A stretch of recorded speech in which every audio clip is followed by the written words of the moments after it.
What's going on, everyone? Welcome back to the welcome. Bro, I'm already messing up on the intro. What's going on, everyone? Welcome back to another brand new live stream. Today we're streaming Team Fortress 2. Welcome nobody to the stream. When I mean nobody, I mean there's literally like 0 people here. That's fun to start off. That's fun to start off, but you know what? It don't matter. It don't matter.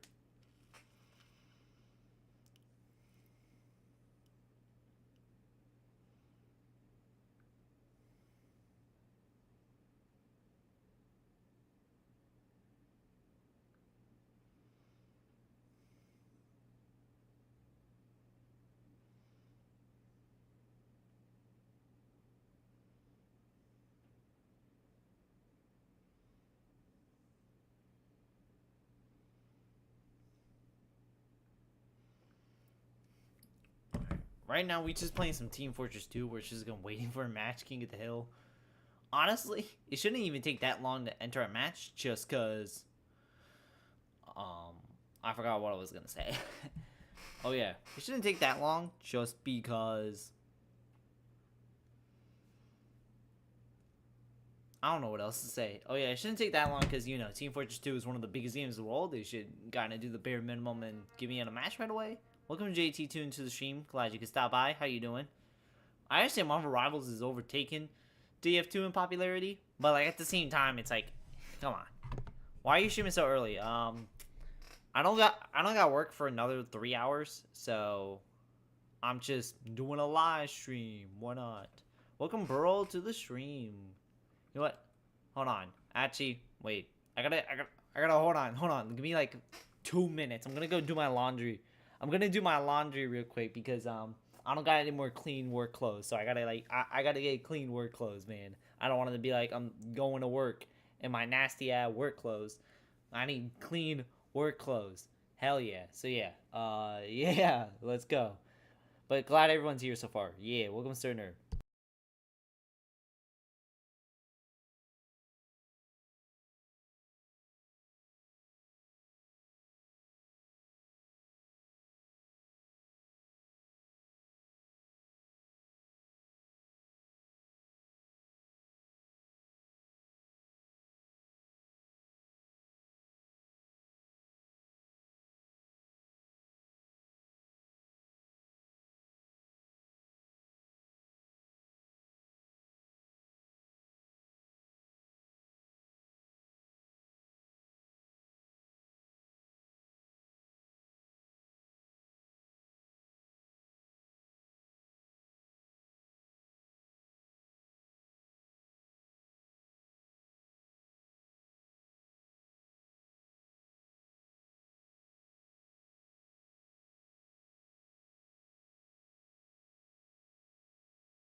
Alright, I'm back. I'm back. How are y'all doing? How are y'all doing, guys? Yeah, we're back. TF2. Just put the clothes. Put the clothes in the laundry. We're all good. We're all good. Um, how's everyone doing? Like I said, the reason why I'm streaming right now is because I don't got work until like 1:15. Have I seen the TF2 movie? What TF2 movie? I didn't know there was a TF2 movie. You're talking about the Meet the Blank teams? I've never watched those videos, so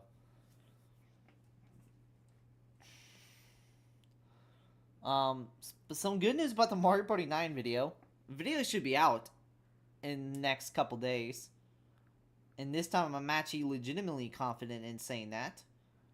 Not just saying that just to build up false hype, but it is planning on coming out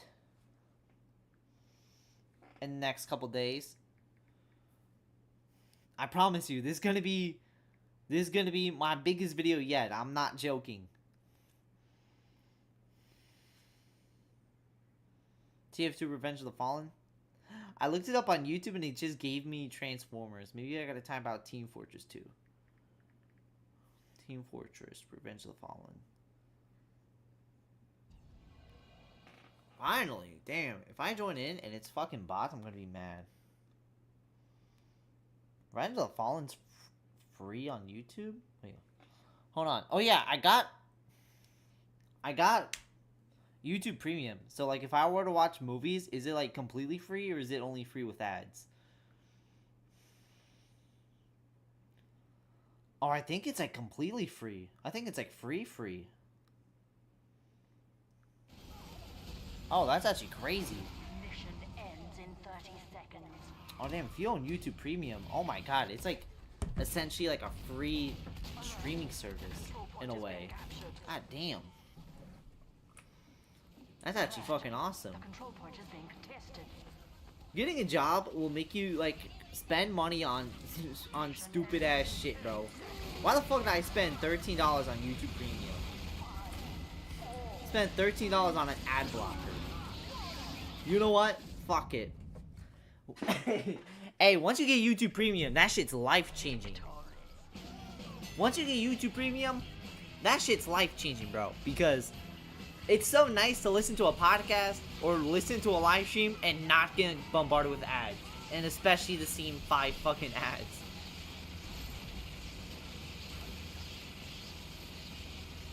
Video will feed the hood for many days to come. Oh, easy. Out of shadow of doubt.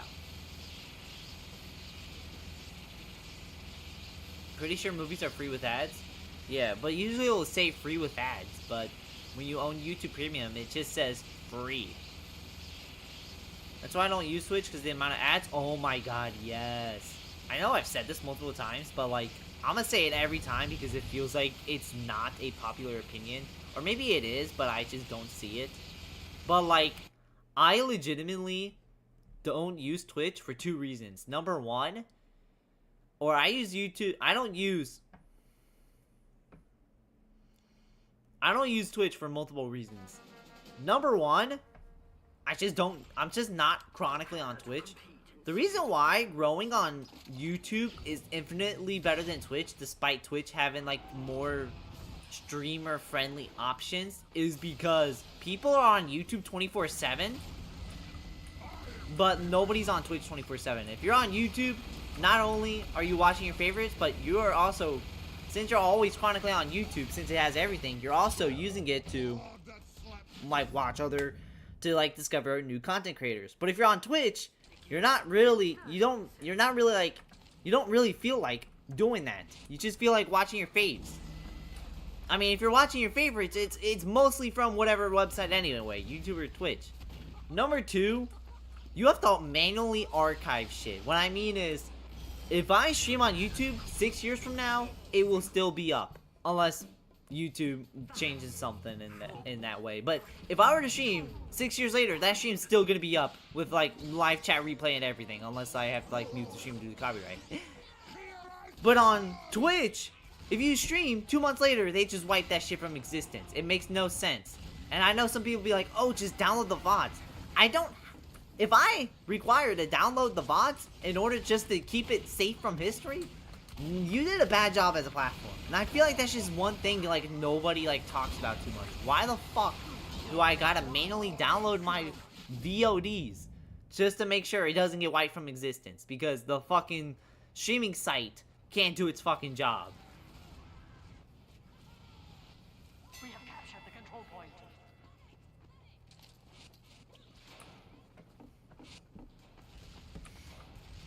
Premium does give the YouTubers money unlike other ad blockers. Yes, that is right. If you click on a video, it automatically gives them money. Based on, like, you know, YouTube Premium and all that shit,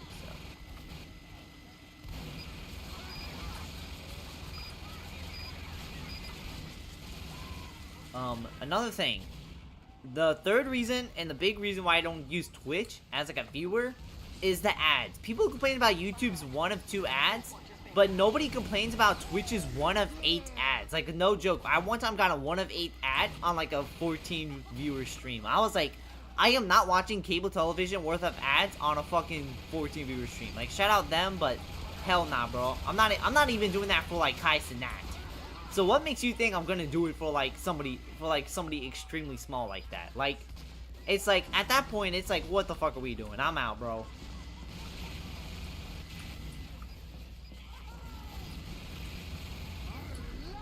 YouTube Premium is nice because you don't have to deal with ads interrupting your music listening experience. Yes. For me, I don't really use YouTube Music. I use Spotify Premium.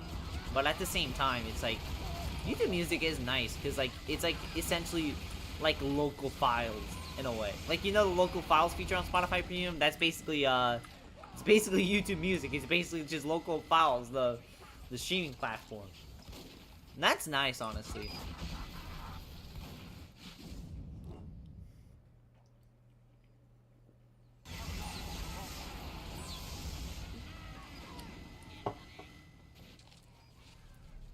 I rarely go to Twitch live because of ads, yes.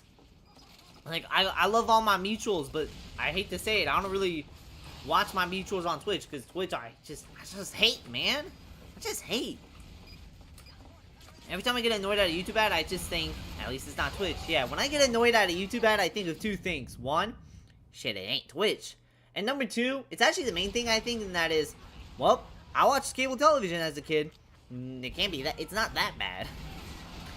It's like, people who like get irrationally angry over YouTube ads, it's like, I can understand being really annoyed, because sometimes it's like, it feels like it's getting annoying, like, every few years. But at the same time, it's like, dog, we watched cable television when we were kids. This should be like nothing. This should be nothing to you guys.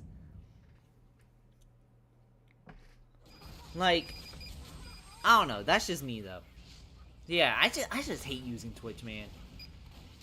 Like I said, it's like, once you get, like, YouTube Premium, bro, like, you don't think ads are, like, that crazy. And I don't think they're that crazy either, but, oh, once you get YouTube Premium, oh my god, having no ads is, like, one of the best thing ever.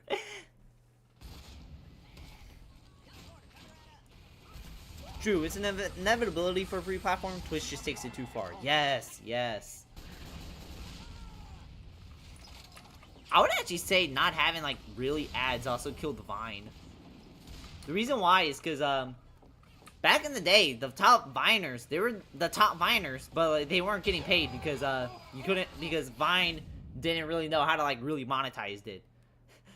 So, according to King Batch, the top Viner of all time, he and, like, a bunch of other famous Viners literally, like, essentially formed a union and basically told Vine, hey, you either pay us or, hey, please pay us. We literally bring in the most traction for you guys. And Vine just essentially said no. And pretty much all the top Viners pretty much kind of collectively agreed to, like, move on to different platforms.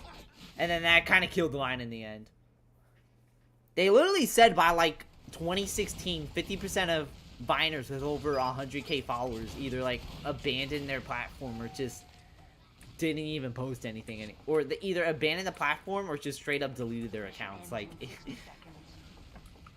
I love my mother for sharing her YouTube Premium with me. Is that considered out of myself? No. YouTube Premium is pretty good, so. I remember my parents actually paid for their own YouTube Premium just to watch the Cobra Kai show when that was, like, a YouTube Premium exclusive. Looking back, I just wonder how the fuck did they even get rights to Cobra Kai. It's such a big show now, and now it just feels like, although it feels like what should be like a nostalgia bait show ended up becoming like one of, like, the bigger shows of the last decade for some reason. Jay, you want to know what's something crazy? Next year, I think it's next year or a year and a half, we are going to see the 10-year anniversary of YouTube Premium.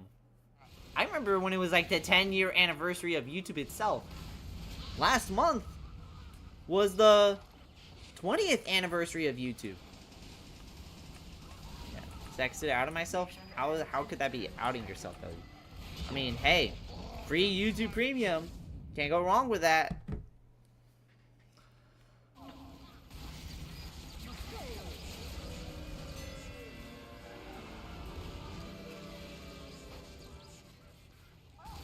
This year is the 10-year anniversary of Splatoon. It is. And what are they doing? Nothing! Nah, they're probably gonna find some... They're probably gonna do something for it, but... Honestly, from the looks of it, it just looks like... It doesn't look too bright, I'm gonna be honest. I will say, I probably will not be streaming the Splatfest. You wanna know why? Work. I noticed I work all the time on the weekends, so... I'll probably do... I do only work 4 hours today and tomorrow, like 4 to 5 hours today and tomorrow, so I could stream early in the morning tomorrow or like in the afternoon tomorrow, but like I don't know. I probably won't stream again in the afternoon tomorrow just because I probably have something planned in that time. And it also depends if I'm tired. I woke up at like 3:30 a.m. today. Why? I don't know. My body just decided that it was time to wake up. So, yay! Understandable. What team would you be on if you played out of curiosity? Probably, Knight. Probably Knight. I am like a night owl on that shit, so. What sequel's coming sooner, Splatoon 4 or Toy Story 5? Probably Toy Story 5, let's all be honest. Unless Splatoon 4... Honest, I generally don't think Splatoon 4 is gonna come out, like... I have a feeling it's gonna be like a 2025 title for some random fucking reason. Not a random reason, but probably just they'll pull like a Splatoon 2 and just make that shit just like a launch year title. But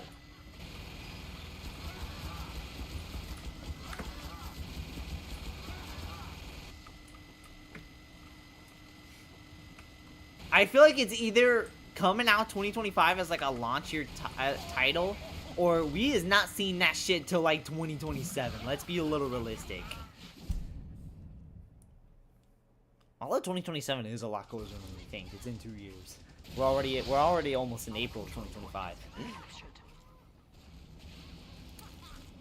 Here's my main question, guys. Do you think Tomodachi Life 2 will be like...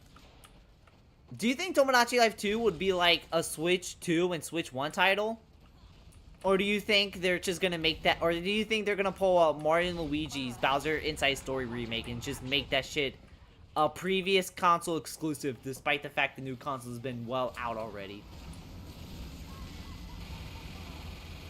I really hope we don't see it until 2027 or later. As a fan of the franchise, I kind of agree too. Just because if we want the best Splatoon game possible, we want as much time as we want. Okay, we're gonna need as much time as we can.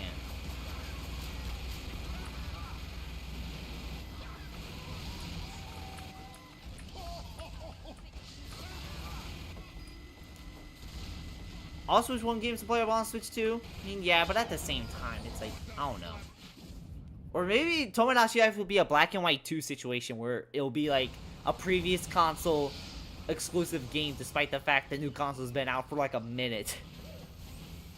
Hopefully they don't rush that shit like Splatoon 2. Yeah. I heard a YouTube comment said they worked in like the game industry close to Nintendo in like 2014. And they said that like, I'm taking this with a grain of salt, but like it just sounds realistic enough to where I believe it. But they pretty much said 2014 was like the make or break year for the Wii U, and when that shit turned out that it was not sustainable, Nintendo immediately moved on. And what I mean is, they were actually thinking about putting, like, this is from a YouTube comment. Apparently they said they were thinking about putting Splatoon 1 on, they were thinking of just delaying it to the Switch.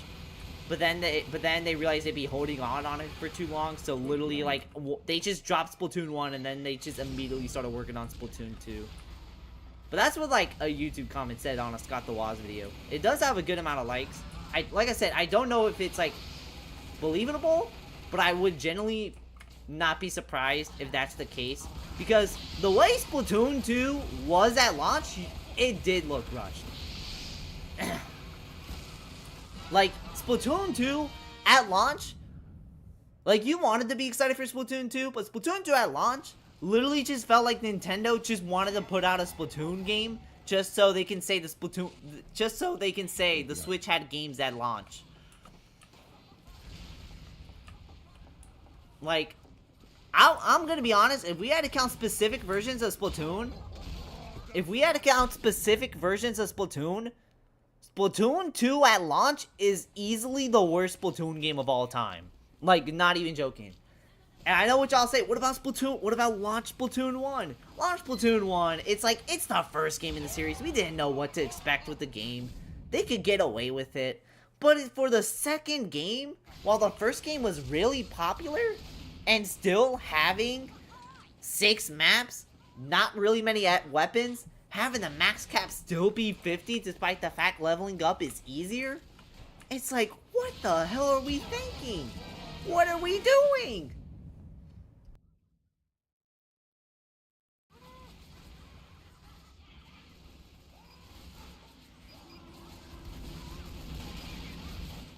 Mission ends in 30 I honestly prefer Splatoon 2 over 3, that's my hot take. I feel like a couple years ago that was a cold take. Like that was like a pretty, that was pretty much a cold take, like, or a lukewarm take. Like, it's still somewhat a hot take, but Splatoon fans managed to gaslit themselves into thinking Splatoon was, the Splatoon fans were like starting to like gaslit themselves into thinking Splatoon 2 was actually a pretty good game. That's why I made that video saying Splatoon 3 is better than Splatoon 2, because that was starting to become like a growingly popular opinion, and I was like, hell no. Most of y'all have nostalgia glasses on. This shit sucks. Splatoon 2 is still the worst game in the franchise to me, because what should have been like a crazy sequel just ended up being Splatoon 1.5. And I know, according to Bugsnax, it stopped being Splatoon 1.5 after like Christmas 2017, but at the same time, even in its last update, it still just felt like it was Splatoon 1.5. Like, it just felt like Splatoon 1.5. Like, it just felt like Splatoon if it got a couple content up. It felt like Splatoon 1 if it just got like 10 content updates.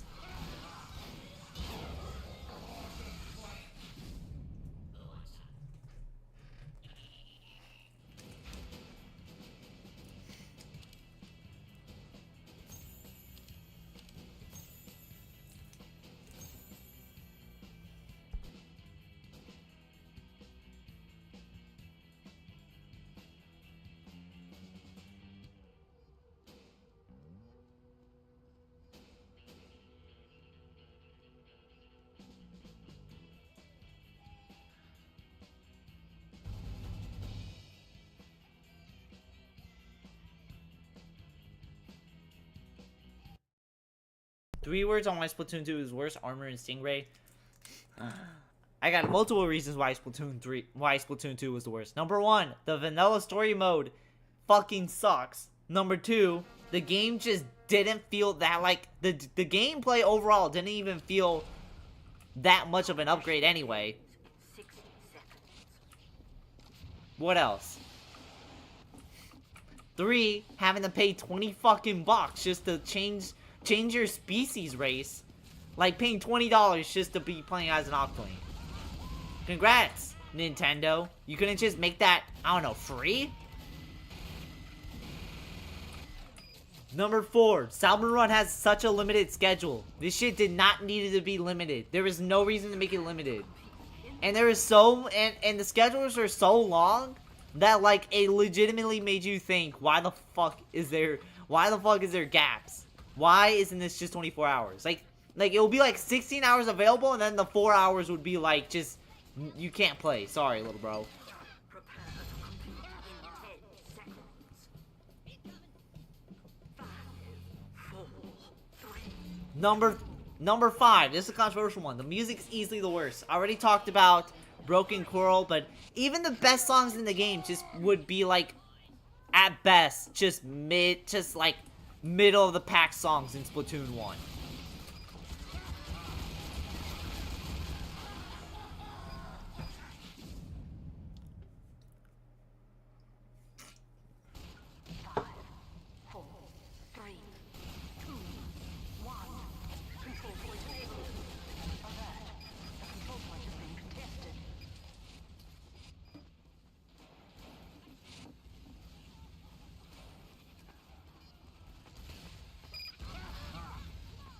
Splatoon 2 music as a whole isn't as good as Splatoon 1 and Splatoon 3, not Broken Coral. You can have whatever opinion on Broken Coral, but I feel like you have to admit that you don't have, I mean, if you don't agree with the opinion, that's okay, but I feel like in my opinion, I feel like you just have to admit that, like, Splatoon 2's music, even at its best, is not as good as Splatoon 1's, nor Splatoon 3's.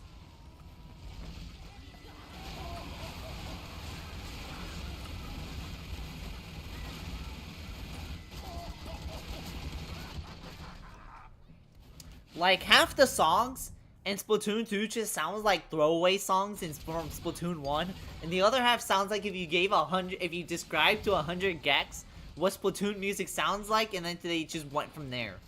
Splatoon 3 felt like they actually brought back the OG sound designers from Splatoon 1 and said, alright, now make a Splatoon soundtrack, and boom, they made that.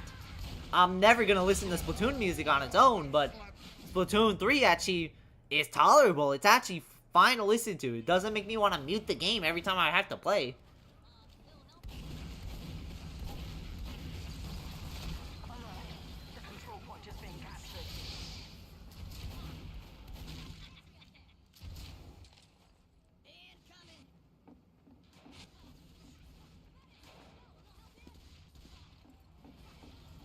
Splatoon 2 at its best is very good, but it doesn't reach its best very often. I will admit, Splatoon 2 at its best is pretty okay. Like, it's decent. It's fine. Splatoon 2 at its worst just makes you go, this is the sequel to Splatoon 1? Really? Really? Splatoon 1 and Splatoon 3 reach close to their best a lot more often. Splatoon fans don't want to admit that, but that is true. Splatoon 3 reaches its best a lot more often than you think, but they act like it's this, like, 2 out of 10 game. And then the final Splatfest happened, and nobody cares anymore. Nobody cares. Welcome, Blue Yoshi fan, to the stream. Glad you can stop by. How you doing?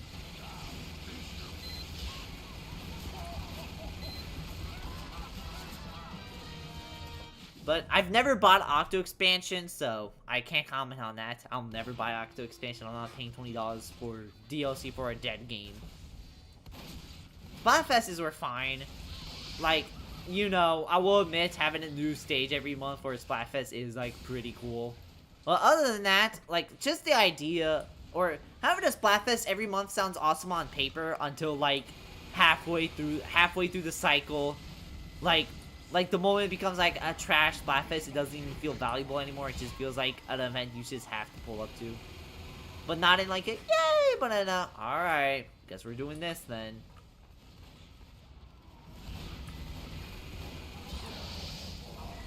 Octo Expansion where all the really good music is?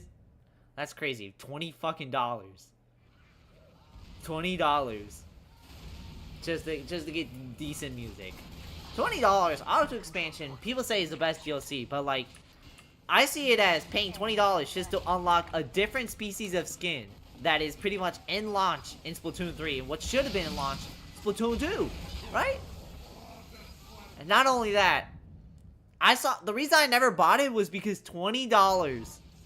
The way I saw it as $20 just to play the story mode, when Splatoon has never been about story. It has been about the multiplayer. I don't know, it's like playing $20 for like a multiplayer package for Last of Us, even though nobody cares about the multiplayer. They only care about the story mode.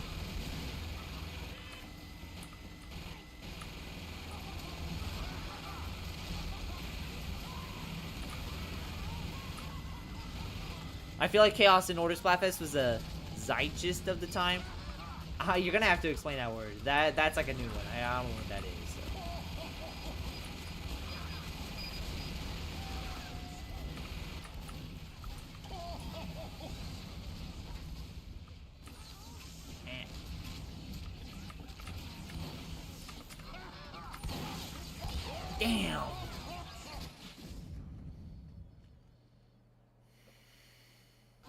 Odd Junks being suddenly playable wouldn't really make sense. Also, there's tons of lore heads in Splatoon, even in Splatoon 1. Wait, there's tons of lore heads in Splatoon, even in Splatoon 1.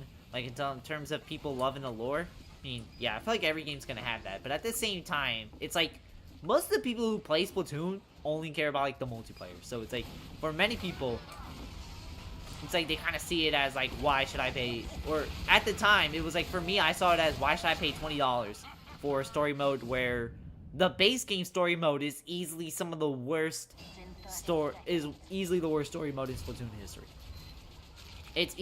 Hold on. Welcome Red Pikmin to the stream. I'll read your comment in a minute. But Splatoon's 2 base story mode literally killed any motivation I had to play any, like, story-based Splatoon games in the future. Because Splatoon 1 had, like, Splatoon 1's basically, like, a generic story mode anyway, because it is the first game. It's mostly focused on the multiplayer, so it is what it is. But Splatoon's 2 story mode just essentially being the exact same fucking thing as Splatoon 1, and with a very predictable story. It just basically killed any motivation I had at, like, playing any, like, story-based shit in Splatoon. And it literally took until not Octo Expansion. It literally took until Side Order for me to, like, actually, like, you know, do something with the story mode. I still have yet to enter the story mode at all in Splatoon 3. Do you think Red Pikmin will work for a Power Hat or a Pocket Thing? I don't know what a Pocket Thing is, so I'll say Power Hat. Welcome Red Pikmin. Yo, what's your thoughts on Blue Pikmin? You fuck with them? Or they like, yo, ops, bro? Translates to time ghost in English. It's the feeling of you had to be there, but compiled into a single word. Chaos versus Order was basically the you had to be there of the time. Or it's basically the you had to be there of the Splatoon. Yeah, I can understand that. Back in the day, that was like seen as like the most hyped thing ever, because we all saw the Splatoon 1 story mode, so we thought, oh my god, it's gonna like change Splatoon 3, oh my goodness! And then basically there's like no chaos in Splatoon 3, bro.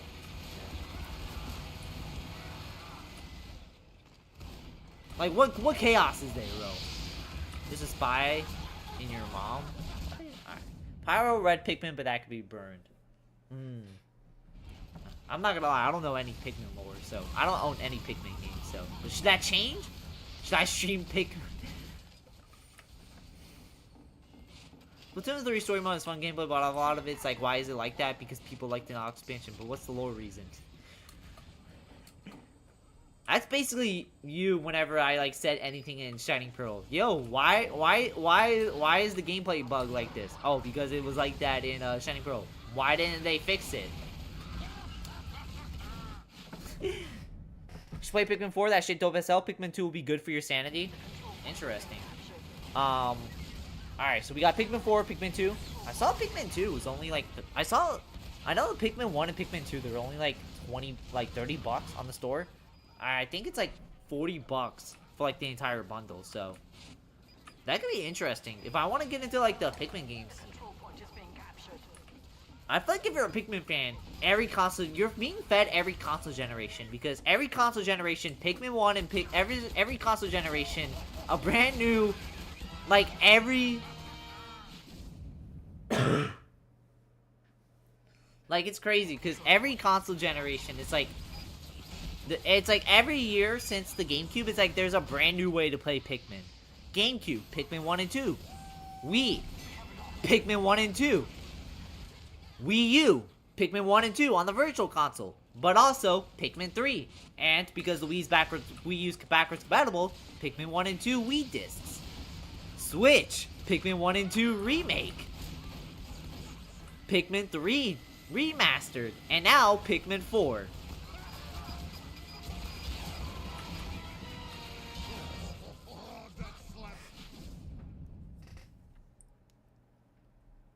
Oh, my alarm is about to go off. That's because I thought I was going to wake up at 11, but yeah, I didn't.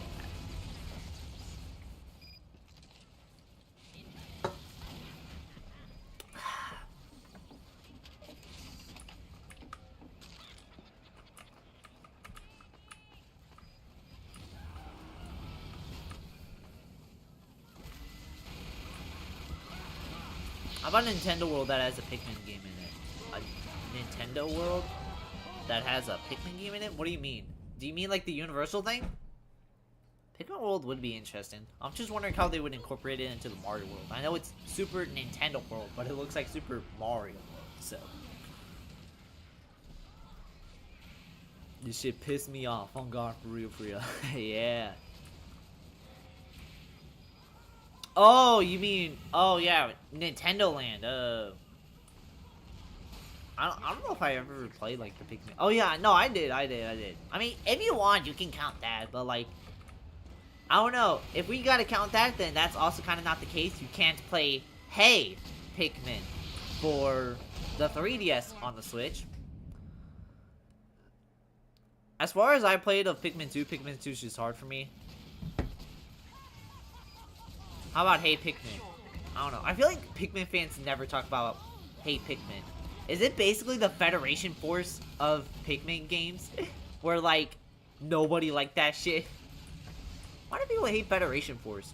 Oh, I saw a video where it was like, why people hated Federation Force, and it's simply because Metroid fans were, like, in a huge drought. And basically, they just basically got handed, just, like, some shitty spin-off.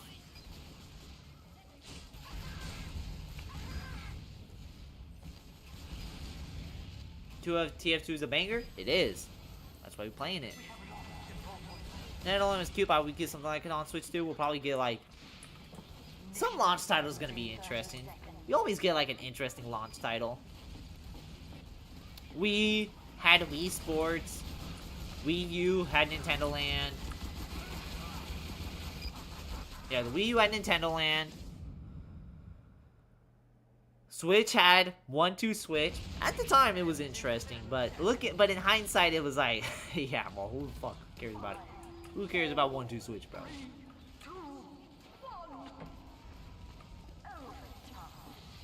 And then Switch 2 will have something. They'll have something.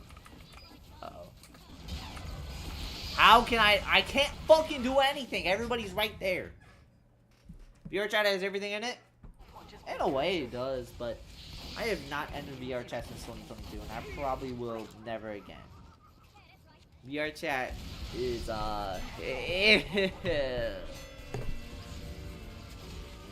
all me's make a big comeback. I switched to the Switch 1, cast them too much aside. Yeah, that was a little surprising seeing them that cast aside. Like, they even heavily marketed them on the Wii U. And then on the Switch, it's like, hey, they came back. There's a couple games where they were featured, and then afterwards it was like, ugh.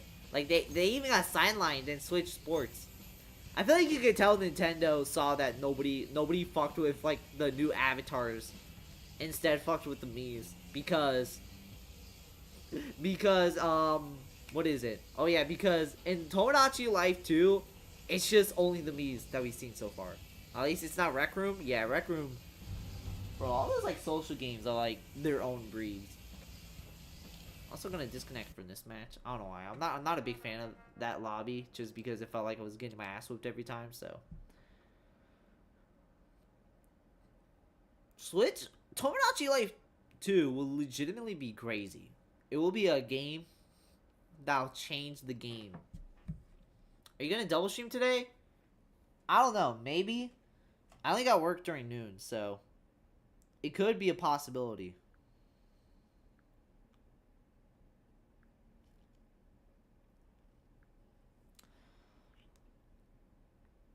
So, it could be interesting. So, alright. I'm also going to do the annual gifting 2 memberships type shit. Because, fuck it. I love all my viewers. We're going to gift we're going to give 2 memberships. Because why not? And Lucas Van is a member. Let's go. Hell yeah. And now, membership number 2. And it's who's it do?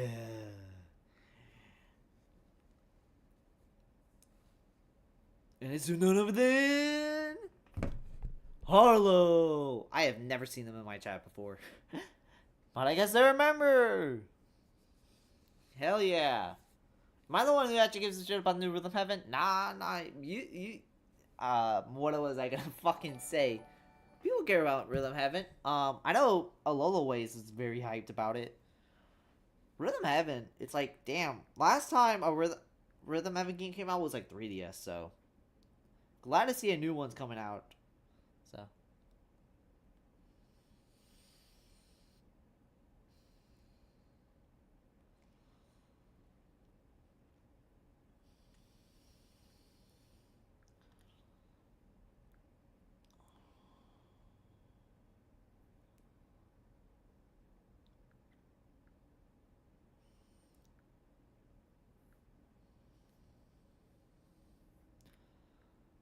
Alright. We take dubs!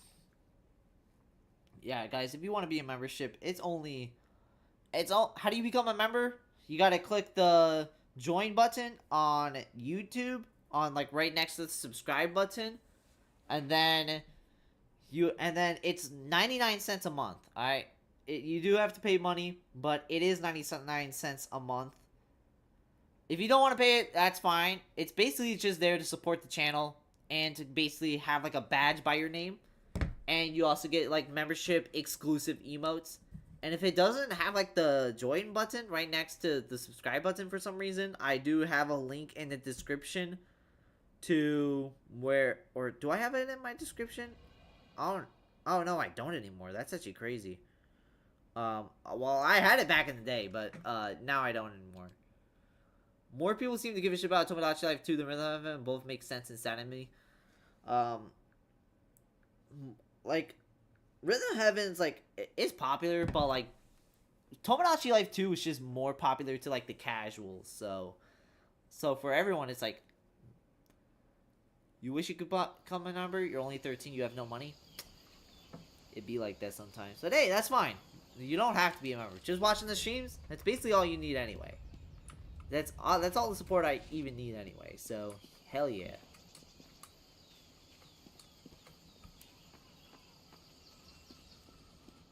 Competition begins in 30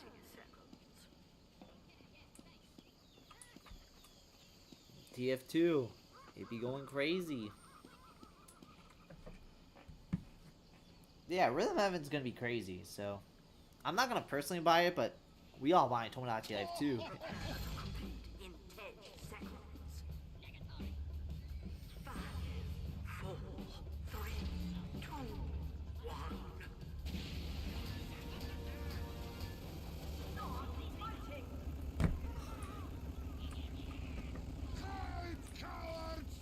I feel like if I have more time, I feel like I should just stream more. Like, I don't know. Persona 4, I feel like it's always on hiatus for whatever reason. Probably just lack of interest or anything, but I know Pokemon Hunting Pro, I know a bunch of people gave it love. Like, I know a bunch of people are in, like, the live chat for it, so.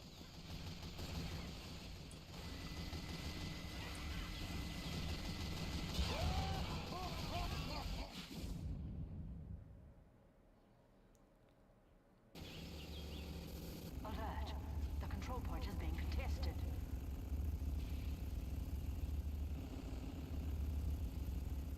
We have lost the control point.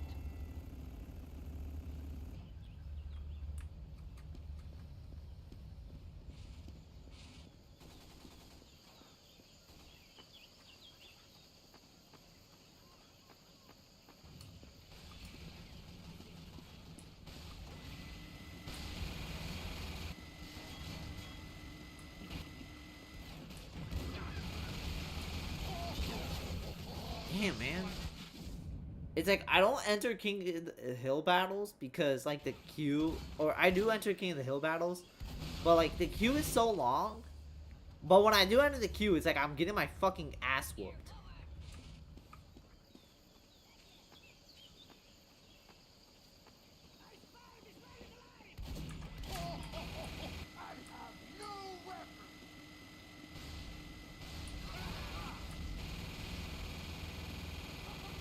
Like, bro, they're on all fucking sides. What am I gonna fucking do with this?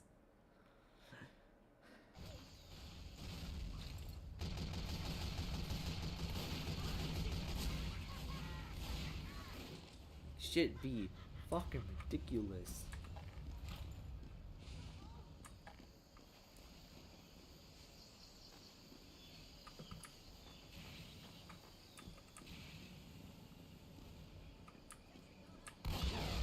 Okay, what even killed me? Oh my god, are you fucking kidding?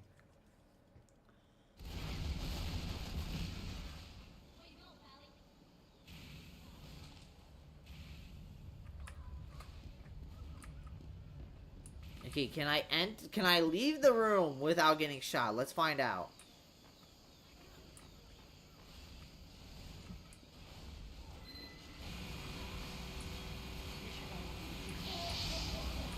Come on, bro. Oh my god. How is there a motherfucker camping up here and nobody's getting him?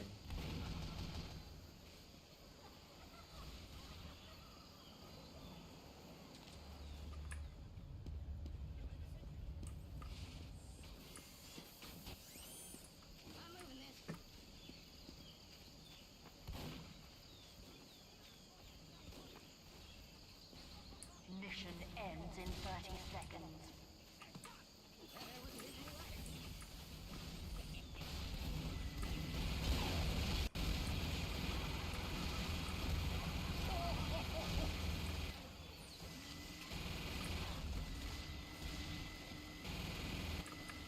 Mission ends in 2 seconds. 5, 4, 3, 2, 1. We have secured. Let's go. Damn it.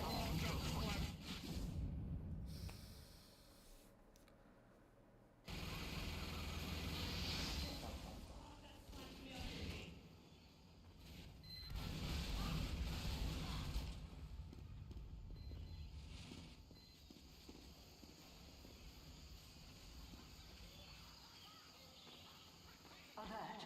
The control point is being contested.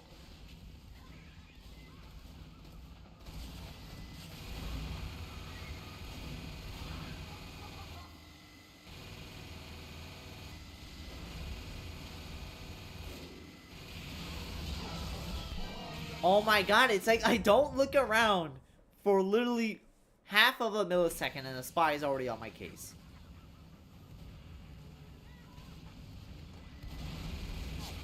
Playing some mid before the stream, Splatoon? Damn.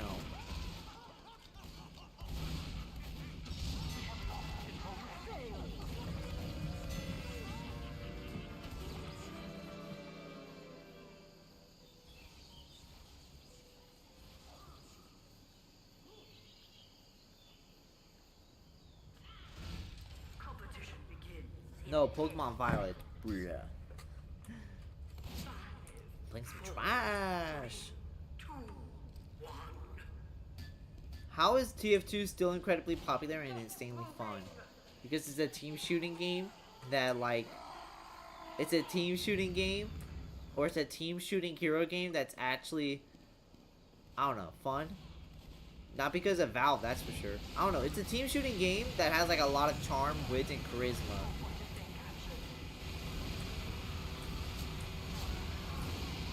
But not because of Valve, I'll say that. Valve just did not give a shit about the game. The only reason...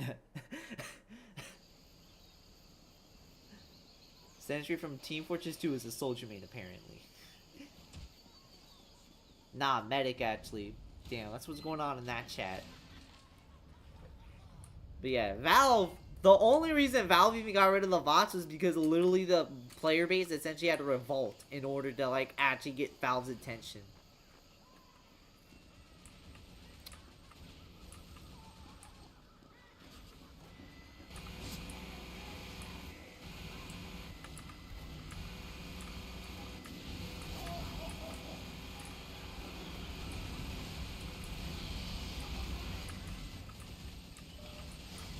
What's it like playing without hands, or you're... Oh, I'm still reading that chat.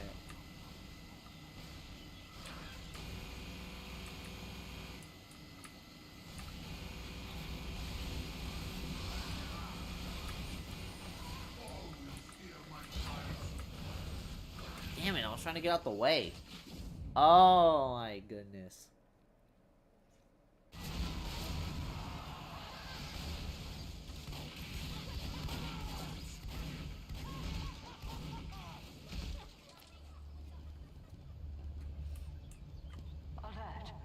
Damn, man. Being contested.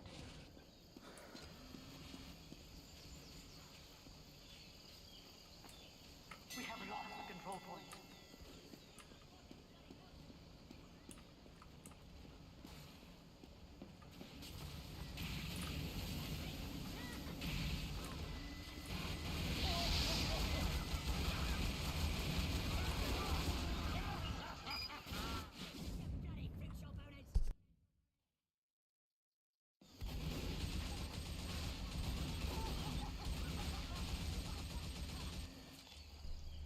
You know what's a bad movie? You want to know what's one of the worst movies Disney has ever produced?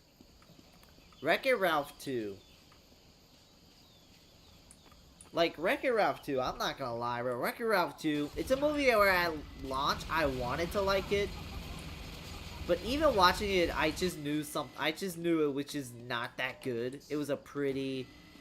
It was a pretty bad movie, I'm not gonna lie. I didn't enjoy watching it. There were some parts I enjoyed, but it was... even in 2018, I thought that shit was corny as fuck.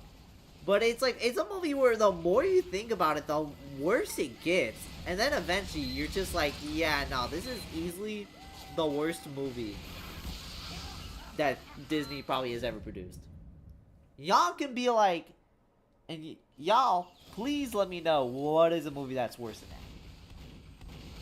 Because frankly put, not gonna lie, Wreck-It Ralph 2 easily takes the fucking cake. It's not even close. Or it could be close, but Shark Tale, DreamWorks. That's DreamWorks, not Disney. Shark Tale was a fun movie. I had fun watching Shark Tale. I don't know why people hate Shark Tale. That shit was pretty funny.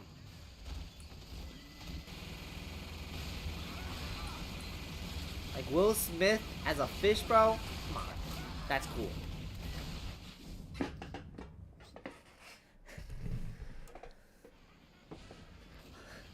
The new live action Snow White? It's up there. I don't know, I feel like the live action movies, I feel like they're just corporate slop. Like, it's just slop movies. It's just there just to make the company money.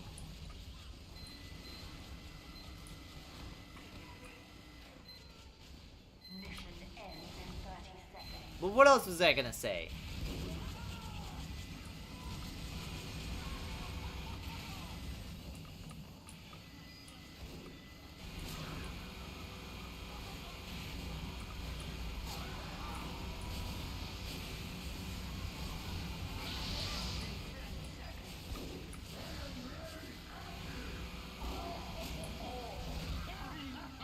I think I got that sniper. Okay, but the reason I don't like Wreck-It Ralph 2 is because Wreck-It Ralph 2 is a horrible sequel. Like the whole movie is like there's just too many BS shit. There's a part in the game where or the movie happens because the movie happens because this is one detail I'm just like, what the fuck? What? This is stupid. It's like they broke the wheel to like Vanellope's game, right? And they have to get a replacement wheel, and it's like $200, which should be like kind of like nothing for like an arcade. Well, not nothing, but it's like somewhat hefty, but like it is what it is, right? And the guy says $200. That's pretty much what I make in a month. How much fucking bro? How the fuck is that arcade still open? You make $200 in like pretty much a month? What the fuck? How are they not bankrupt? Like it's just stupid. But also, basically, Ralph turns from like a pretty good guy who's made to be played the villain in his own game to basically just becoming a whiny brat because he can't hang out with Vanellope anymore. It's like, bro's a grown ass man, like having a meltdown because he's not hanging out with like a child every day. It's fucking weird, fucking trash. Also, see you later. You have to leave because my connection's so ass. Alright, I don't know if you'll be lurking, but if not, see you. Hopefully, you have a great rest of your day.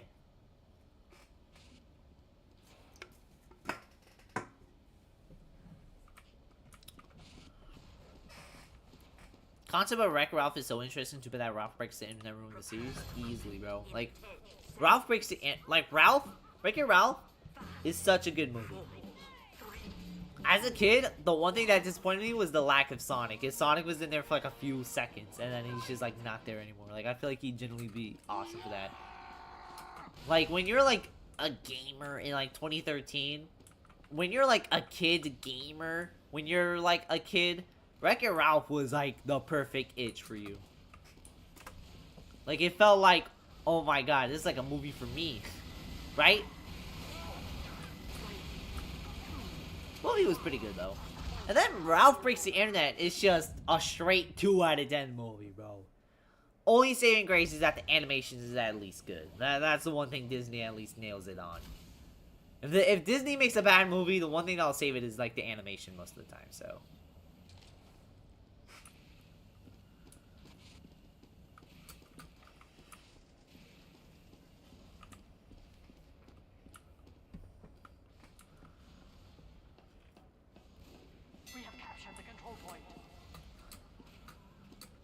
Thoughts on Link Between Worlds?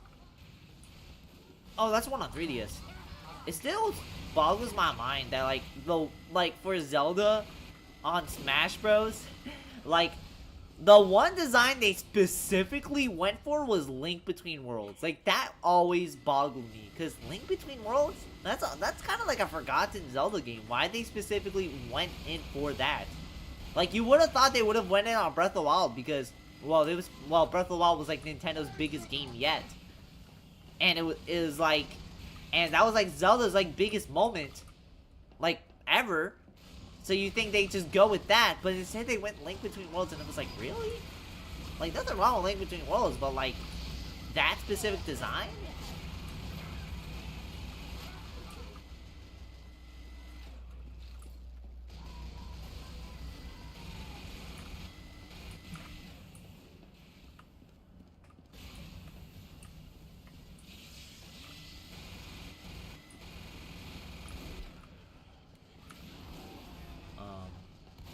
It's my opinion that the best movie to remember because the amount of memes that came out of it. You was right.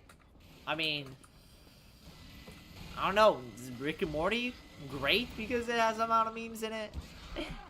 Rick and Morty, like, I want to, like, nobody can. It's like the one show where like its entire like reputation got completely shafted because of its fan base. When I mean completely shafted, I mean all cultural relevance of it being good just got completely destroyed because of the fan base.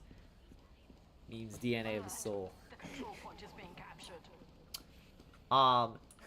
Wreck-It. Oh, you want to know something? Ralph Breaks the Internet has the worst stage cameo of all time. It has a fucking Miranda Sings cameo. If you don't know Miranda Sings, she was the lady who was like responsible for that ukulele apology. Like, that's her. You know, it's the one that single-handedly destroyed the entire reputation of ukuleles. And is pretty much widely regarded as one of the worst apologies of all time. She's in fucking Wreck-It Ralph Breaks the Internet. And it's just like, Jesus.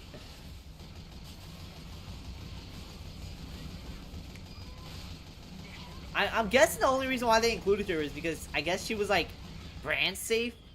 Like, she even had her own Netflix show.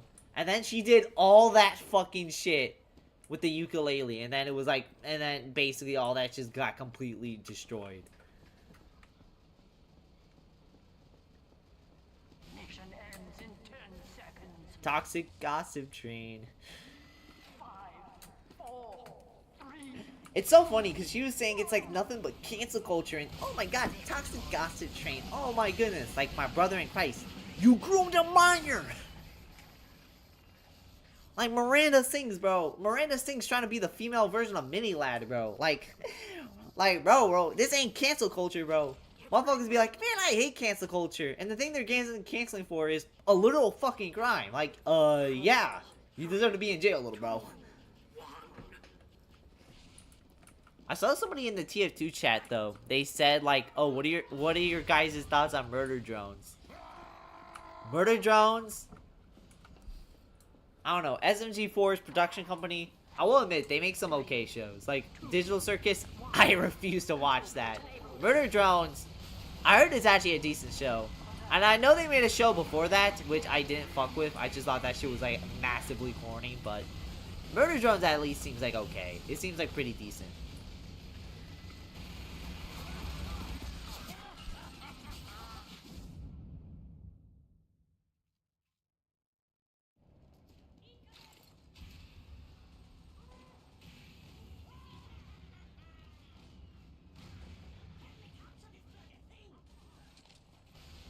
I'm being canceled, sir. You committed multiple felonies for real, bro. We have secured the control point. You wanna know like top 5 most annoying celebrities of all time? Tested. Those fucking stand-up comedians that were popular in like the 90s or 2000s doing like cancel culture and woke like shticks. Like those comedians be the fucking like most annoying. Like that's how you know a comedian's on his last legs. If a comedian starts making mainly jokes on that, that's how you know they're pretty much on their last legs before they eventually just fall into obscurity and irrelevancy.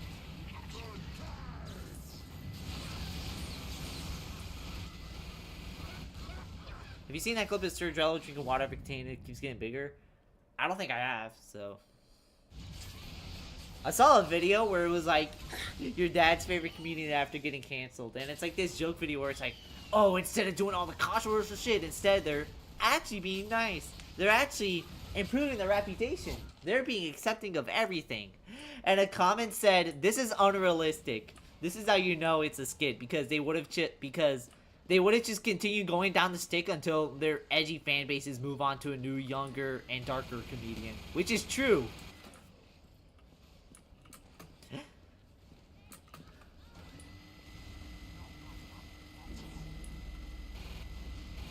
It's like, I feel like for these comedians, it's like, why even go down like the woke rabbit hole? It's like you rather have like the short-term success where people are like, oh man, this, instead of like having a long-term legacy of people calling you like one of the goats. Instead, deciding to be like, oh man, my latest movie, it made $12 at the box office. Alright guys, time sorry talking about kids culture, woke culture. As people be like, wow, he's so edgy. And before they eventually be like, alright, this guy's a kind of a sham. Let's go move on to someone actually decent. So then they move on to a younger comedian that's darker. And then you repeat the process.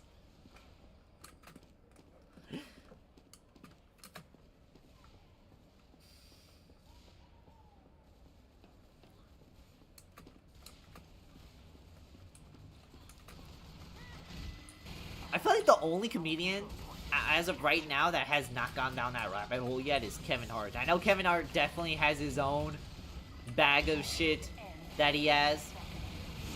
But at the same time, it's like he's actually, like, you know, evolving and doing this and doing that. Like, he's actually appearing on Kai Cenat and shit. Welcome, Agent Fox, to the stream. Last of the actual funny comedians for me was when Norm Macdonald died. Norm Macdonald dying before O.J. Simpson was proof that, like, the world's just not fair. Trying to air blast as a newbie is like trying to talk to a friend at a concert while you're going deaf. I don't know what that means, but that's probably very accurate. I like this Pizza Hut. Pizza is fake, dude. This dude's like talkative and he's like actually like, funny. I want to say something in chat, but you have to pay $5 fucking just to do that. That's stupid as fuck. Fuck Val for doing that, and fuck Ronnie Tuesday.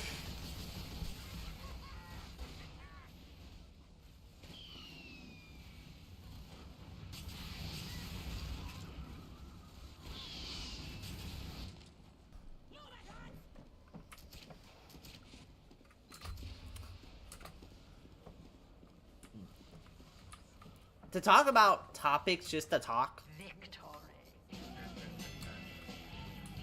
To talk about topics just to talk. I saw this thing.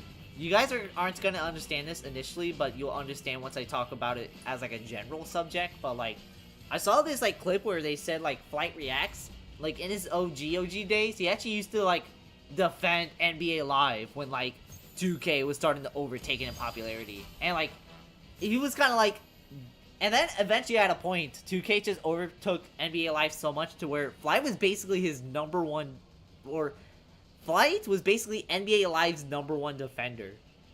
And he said the moment, and this TikToker, or its agent, Yeah, from Kai's group. An agent saying this.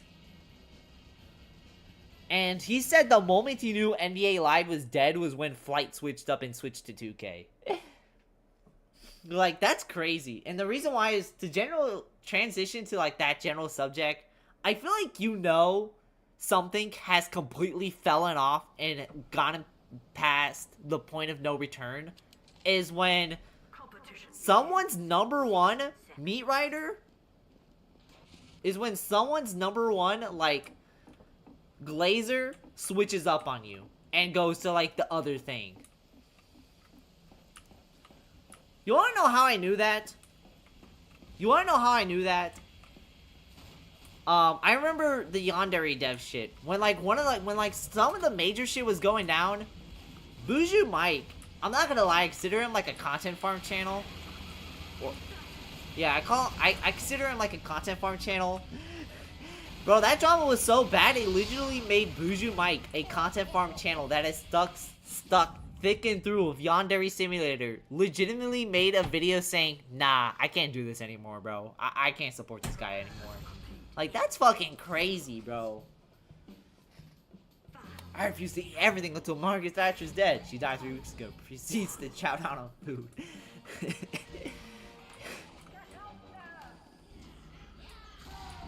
Crazy.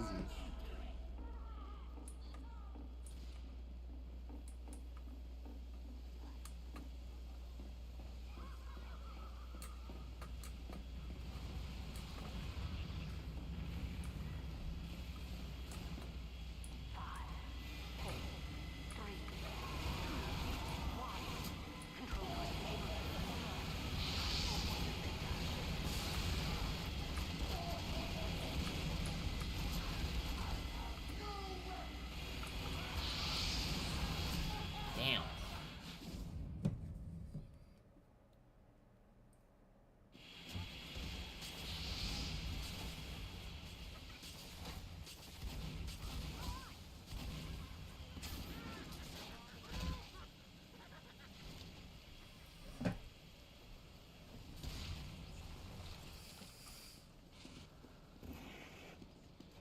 I'm being canceled. No, Grandpa, you just ran out of ideas. I don't know why you didn't read that, but... Oh, yeah, because I was talking about stuff. I'm being canceled. No, Grandpa, you just ran out of ideas.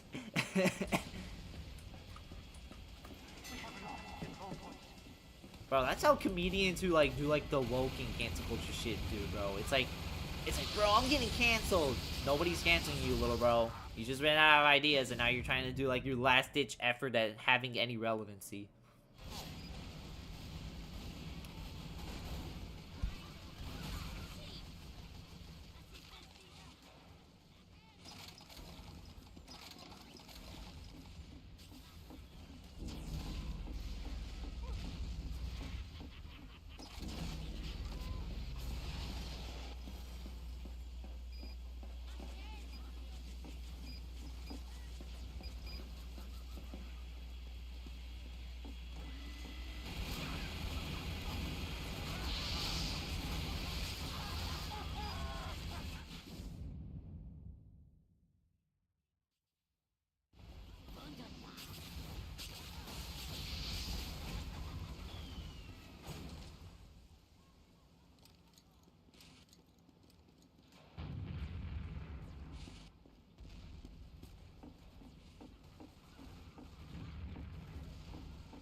Damn. Since Mojang added the dry gas, I wonder will they'll add the woke mod. I don't know. That's a great question. Oh my god, chat. You know what I'm so excited for? April Fool's Day. Not only because it's the 10-year anniversary of my channel. Yay! Insert my channel's a joke. Joke here. Ooh. But you know what else I'm also excited for? I'm also excited for the annual April Fool's update, where it shows that Mojang can actually put in way more effort than they should, but choose not to and chose to put in all their effort on a little gag gift. Like, I'm actually so glad more people are getting, like, annoyed with, like, the April Fool's updates. Because back in the day, it used to be, like, really fun. But nowadays, it's basically just showcasing that Mojang can try. But they just chose not to try on, like, their actual major updates. Like, the dried gas thing is, like, the first time in a long time where I actually seen, like, the Minecraft community unanimously say an update was good. Nets Kevin Garnett. That means they washed as hell. And I'm getting my ass whooped by him.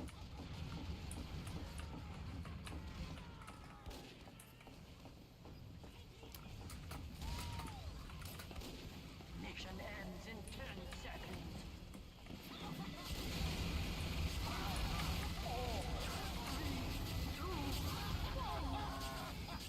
I was on red team for a minute, so.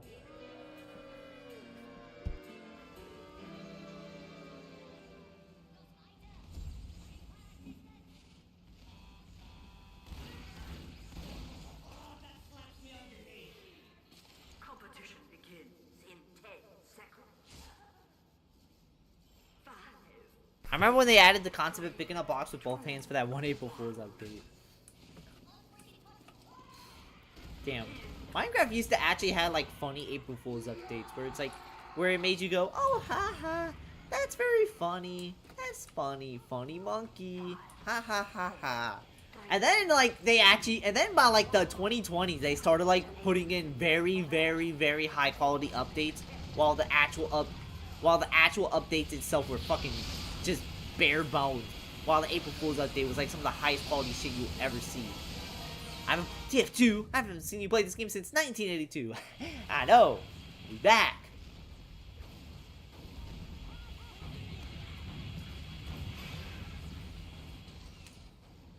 But yeah, it's like We have lost control. I think the one moment that the exact update, the exact April Fool's update where it legitimately made me go, yeah, nah, Mojang is a sham. They don't actually put effort in the game. They only put effort into like the dumb shit. The moment I legitimately started thinking that was when they added the April Fool's update where it was like you can make any portal you want and it takes you to like any different auto-generated dimension you can think of. That's in the April Fool's update. I think the update that year was like probably some of the most bare bones shit we've gotten. That legitimately made me mad. I was like, seriously? They put in one of the coolest updates ever as an April Fool's joke, but the real game's just bare bones shit? Are you fucking kidding?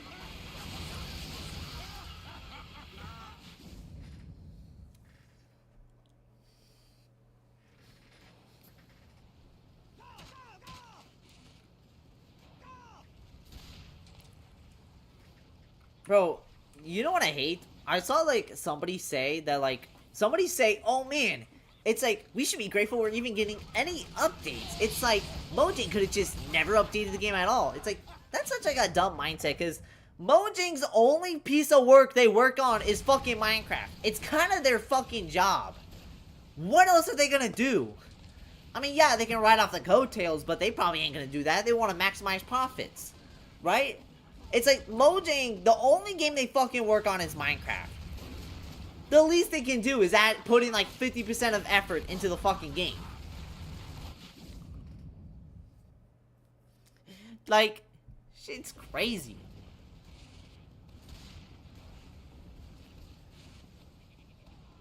Mission ends in 60 seconds. I haven't seen this game since 1987.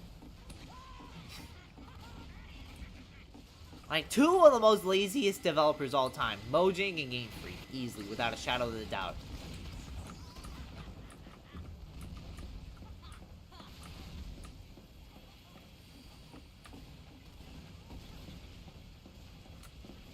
After this game, I'm gonna put my stuff from the washer to the dryer, which will only take like 2 minutes, so. I've been up since 3:30, and if my tiredness starts to hit, I'm gonna just tell it, no! You wanna know why? Because I got work.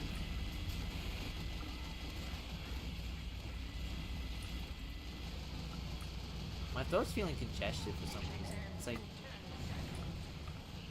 Like it doesn't feel like 100% congested, but it feels weird.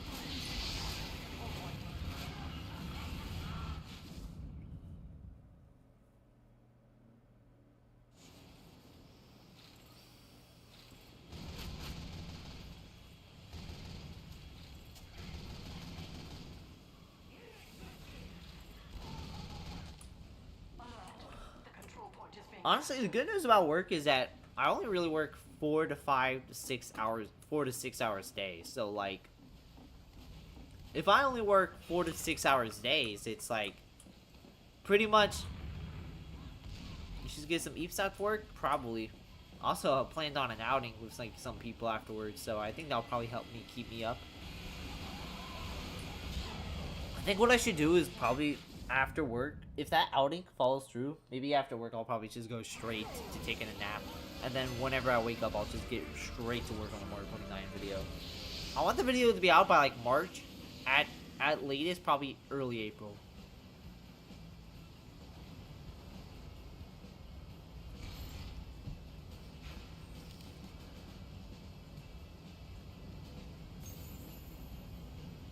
But yeah, it's like I don't understand people who just like constantly miss work just to miss work. Like people who are like, man, I saw a tweet where it was like, man, I miss back in the day when you can skip school. Nowadays, calling out of work is just too stressful. Like, why do you want to call out of work? It's like, I understand work can suck, but why would you miss out on missing money? Why would you just not go to work just to not go to work? See, when I go to work, I know, hey, it's not that bad. Just go through, eventually it'll be over. And then afterwards I can just do whatever I want. And I get paid doing it. I'm taking work over school any day. Work, you actually get paid for the shit. And school, they don't pay you, they pay you $0. They pay you zero money. Right? So it's like, for me, it's like, and you wanna know what's crazy? As a kid, whenever I brought this up, it's like they'll gaslight me into thinking I'm fucking stupid as fuck for even thinking that. Like, what? You get paid in knowledge. This school is your job. Man, I'm only fucking here so my parents don't fucking kick me out the house, bro. Like, trust me, I don't want to be here, bro. Also, if work, once it's over, yeah. Like, you're not getting paid no homework, you're not getting paid no this. And if you want to do anything revolving work after work, you got no one to blame but you, bro. That's a you problem, bro. For school, it's like, if they give you homework, it's like, okay, yeah, that's a problem. I gotta go deal with it. But for work, once it's wraps, it's wraps. It's wraps, bro. And if you do literally anything, revolving work after that, you have no one to blame but yourself. That's officially a you problem.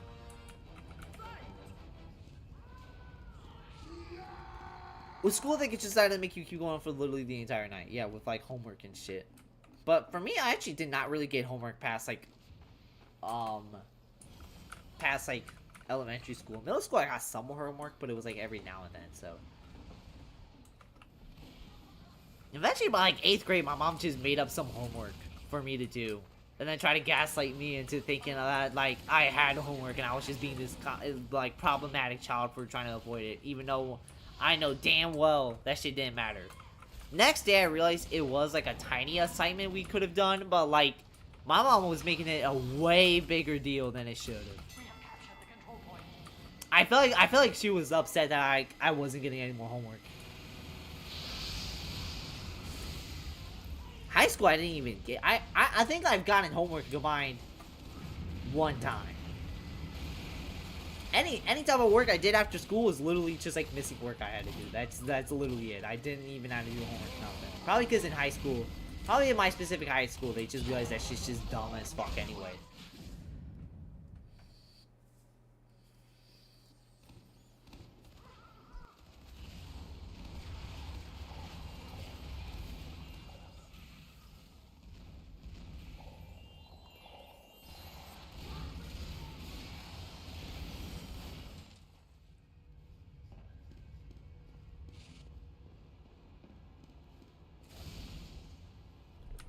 But yeah, guys, I got work today, I got work tomorrow, and then I got work again Monday.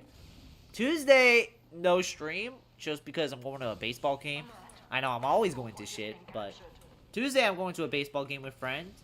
So, no stream. Even though it is my 10-year channel anniversary and I'm not fucking doing anything that day. Trust me, trust me. Hey, I honestly hate to say it, if I were to choose like that baseball game or streaming, I am going to choose the baseball game with an IRL. But at the same time, if it was something boring versus streaming, trust me, I would have picked streaming. So, but April 2nd, I'm going to try and make it like some big occasion. It's like I got two big occasions. I got the 10-year channel anniversary, and then I also got the 10-year channel anniversary, but like May 6th is also like my birthday. It's my 21st birthday, so. What the fuck is the ops? April 2nd is the Switch 2 Direct. Yeah, what I can do is I could just like do a stream, and then like the rest of the stream can just be like the Switch 2 Direct. Hold on, when's the Switch 2 Direct? Hold on. Yeah.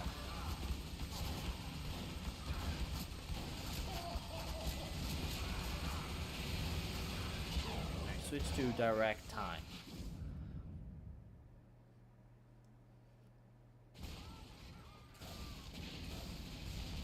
$6 a.m. PT. Oh, so that's like 9. I gotta do this. Hey, thank God I don't got fucking work. Oh my God. Well, honestly, even if I didn't had work, I still would be able to watch it. Oh my God. What I meant to say is, thank God I don't got fucking school anymore. Holy fuck. I can't imagine doing that again. Like, I know if I was in college, I'd had 2 more years until I graduate, but fuck, man. Like, I can't imagine going back to school. I can't imagine going to college, bro. Like, I'm sorry. I can't imagine going to college, bro. Like, that shit just doesn't sound fun.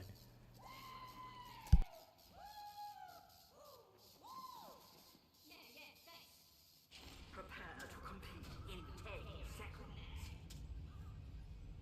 5, 4, Yeah, what I could do for April 2nd is... Oh yeah, what I can do is I can like do like a stream in like the afternoon, because I know most of y'all motherfuckers got school, and then like we can just like talk about like this stuff, and I'll make like a reaction video. I'll see if it's like interesting. Most likely will. Hold on, my main question is, how long will the direct be? Will it just be like a usual 45-minute direct, or is it gonna be like a 2-hour one, similar to like the Switch presentation in like January of 2017? I remember that presentation. I watched it on YouTube on the 3DS, bro. That's how big that shit was.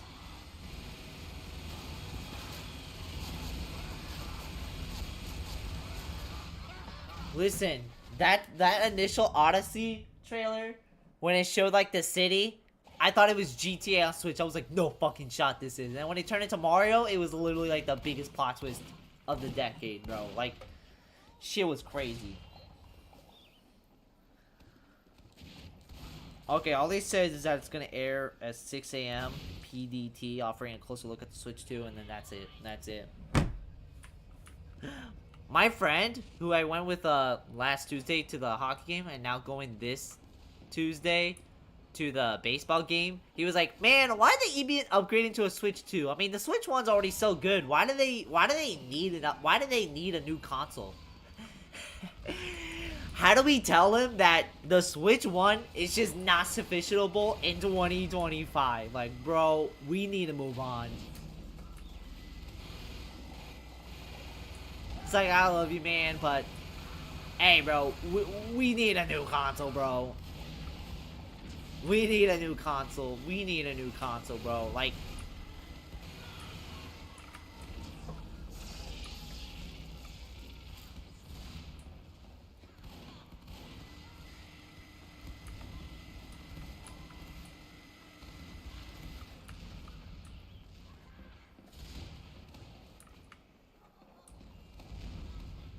we're like whooping their ass. I kind of feel bad for doing that. If the Hawks are so good, where's the Hawk 2? No, that's a good question.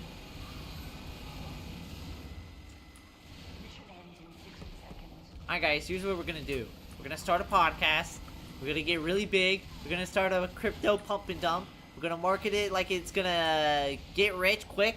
And then, Then once that shit crashes, we're gonna leave the internet. Alright, boom, there we go. God damn, I'm such a fucking genius, bro. We're all doing that. We're all doing that.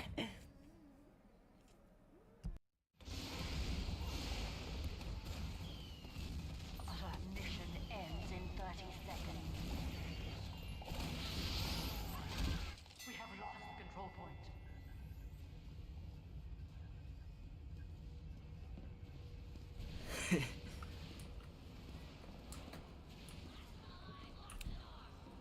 Would anyone even be interested in a Grade 56 podcast? Like, I feel like at that point, it's just like another example of white man starts a podcast just cuz.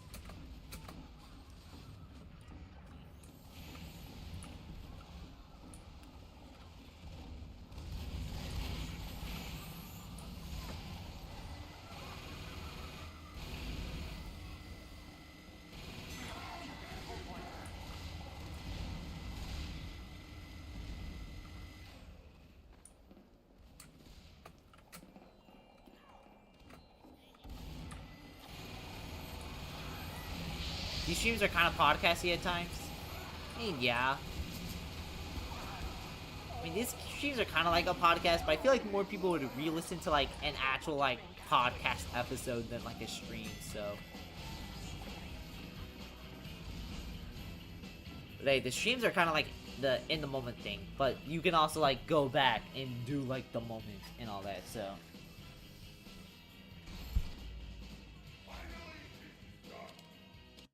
I'm not ending stream. I am not ending stream right now. I am going to go do my laundry real quick. Welcome SM Toxic. Let me just do my laundry real quick.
Just put stream audio onto a blank screen and market it as a podcast.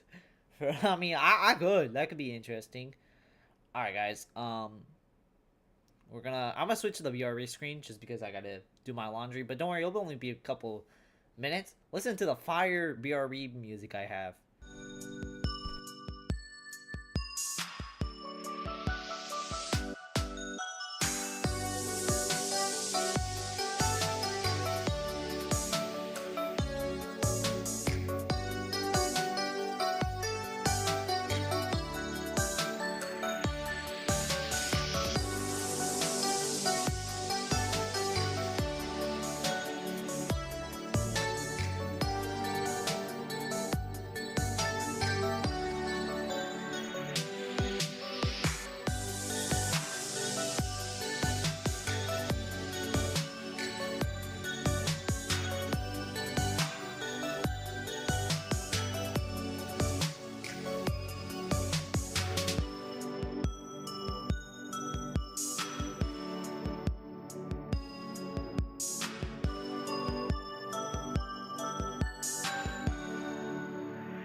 Hey everyone, down here from the Diamond Minecart, and we're back.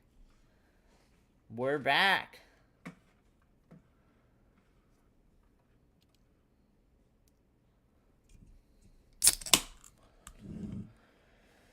Alright, I got a Sprite chill with me, and I also got like a muffin, so...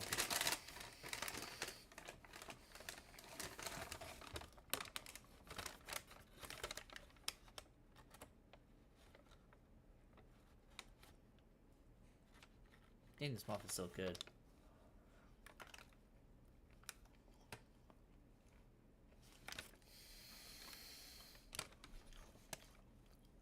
Diamond Minecart? The diamond? Yeah, the Diamond Minecart.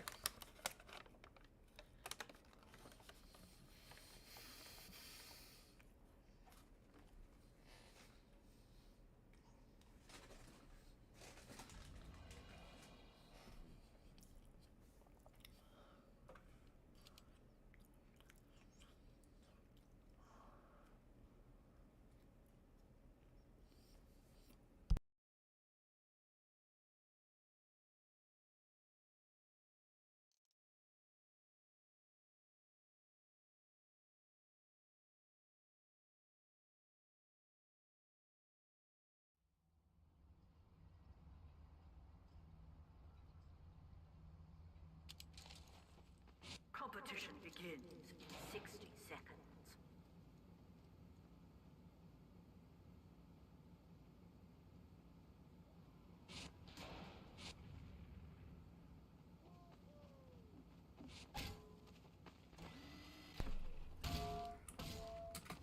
Man, I feel like we can all agree Dan TDM was like goated, right? Why do I not have my frying pan? Prepare to compete in 30 seconds.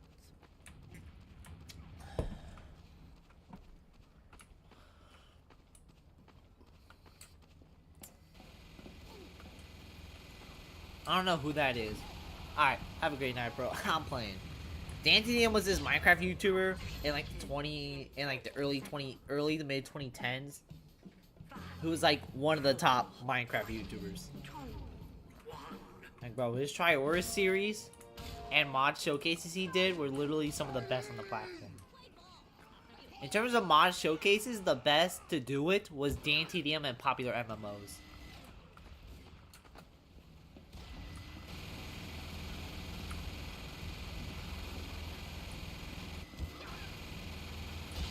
Okay, how did when I get on the ground that shit was not registering? The point is now available for capture.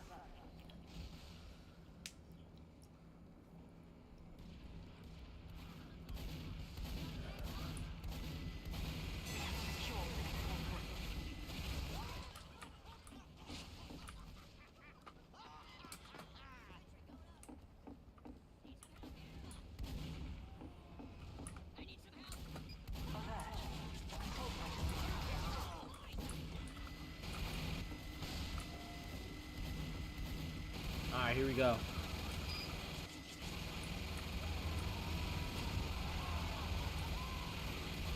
Let's go. Wait, how did I not get the kill? Okay. Ah, come on, bro.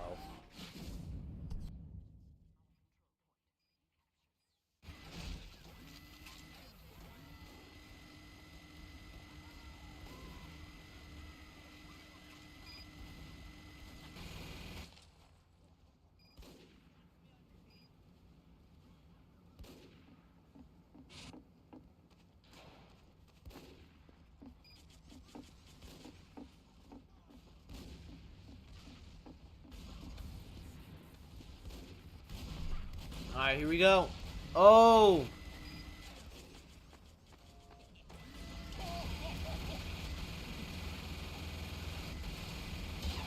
Come on.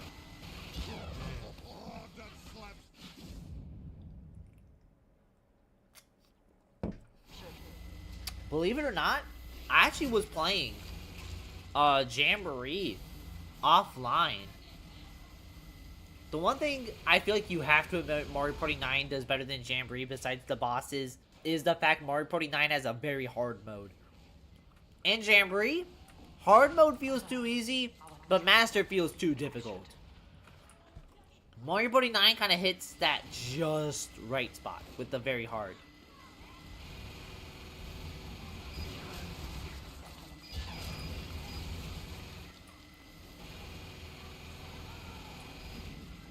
But yeah, I was playing a 20-turn Mario's Rainbow Castle. I did take the win, though. Hey, that shit was getting crazy, though, so...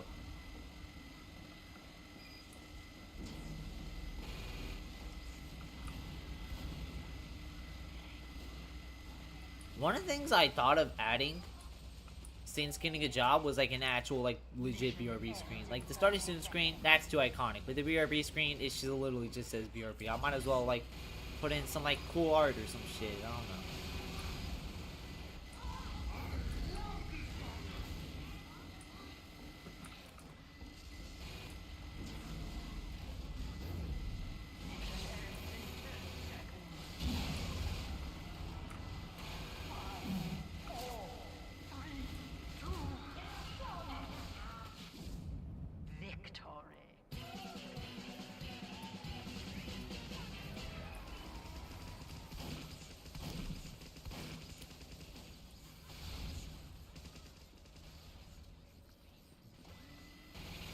Competition begins in 10 seconds. 5, 4, 3, 2, 1. Fight!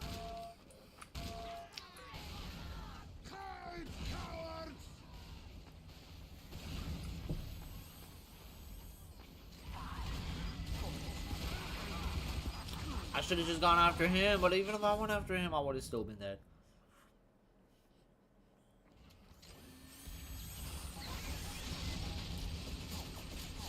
Love muffins. One thing I don't like though is how they get messy after eating certain bites.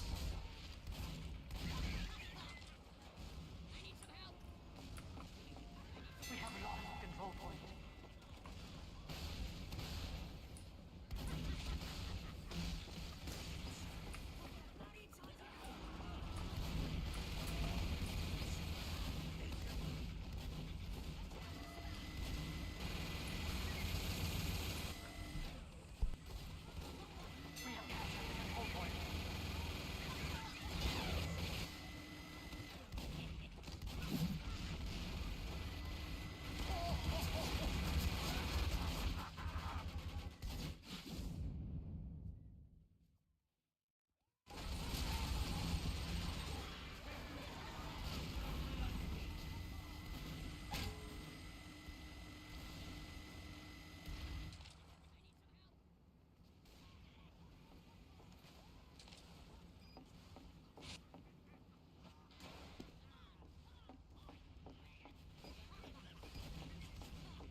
We have lost control point.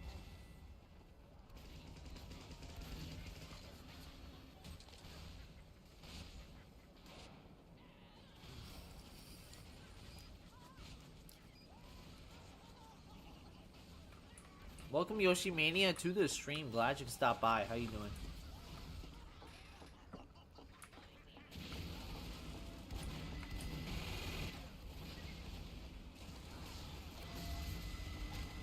We have secured the control point. What the fuck was that? Was that? Oh my! I think I was pressing crouch by accident. Oh my goodness.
Get out of here, spy.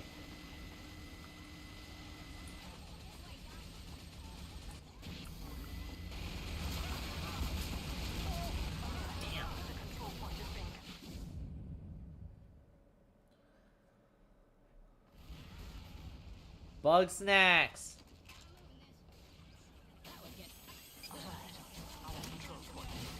Bug snacks. What is it? I need you to go on YouTube. You need me to go on YouTube. Show Stealer Persona 5X.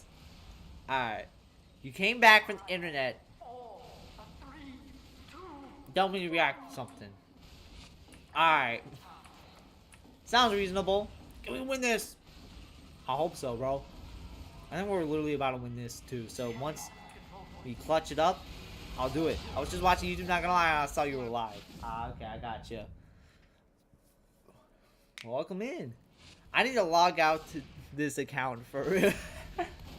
But hey, I'll search it up. I'll search it up in a minute. I gotta clutch this out. I'll search it up in a minute. We'll do like a live reaction.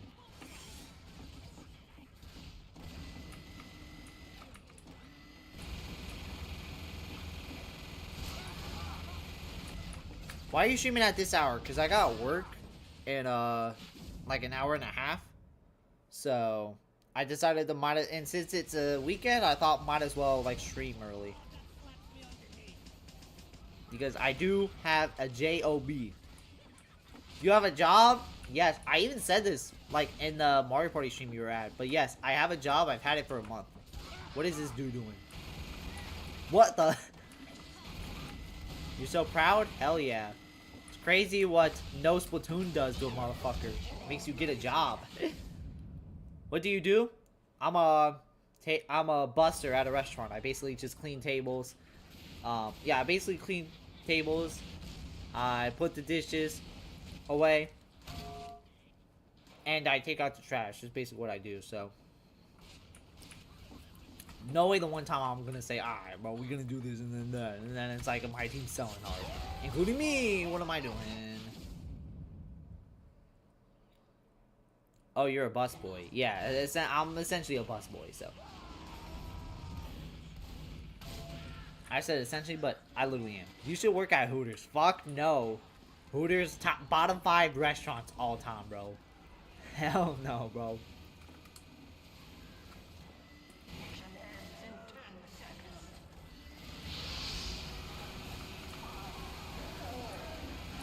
Oh my god.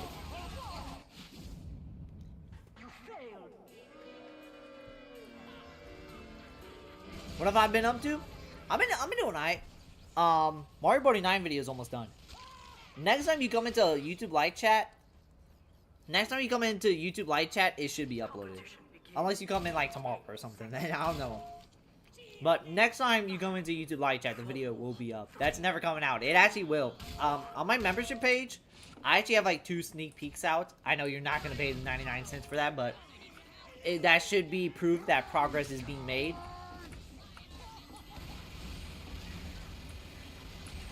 What do you assume there's a next time? What the fuck does that mean? I said next time. I mean, I didn't expect you to come into the live chat right now, so there could be a next time.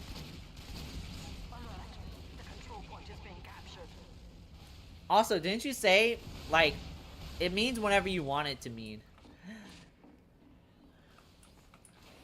Alright. But yo, glad to see you back. You know what? Fuck it, let's listen to the song while we on YouTube and shit, alright? So, let me just... Alright, hold on. I gotta, like, look... I gotta, like, look up the video. Show Stealer Persona 5X. Alright. Stealer Persona 5X. Oh, damn. Okay, so this is like new. I'm gonna listen to Willy Wombi. I'm gonna listen to this.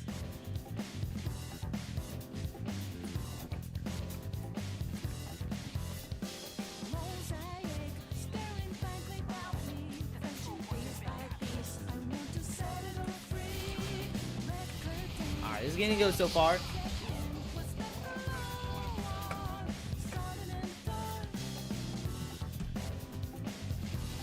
Hold on, YouTube's really weird with like the monitor and TF2, so I'm gonna listen. It's a banger. Also, Persona 5X re-collab was announced today. Yeah, I checked into like the Fez, like Persona thing, as I get. Okay, who's gonna do something about this spy? So, this song's good and good. I checked into that FaZe live stream, and then those motherfucking Persona 5X devs. Oh, I understand what you mean. Wow, I'm like, wow, that's actually fucking amazing. Okay.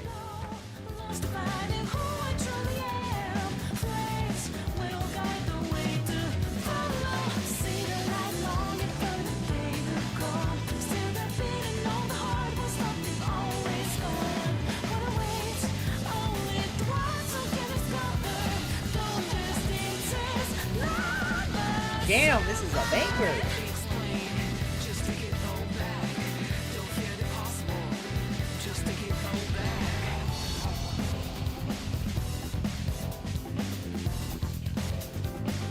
Yo, this shit a banger, bro.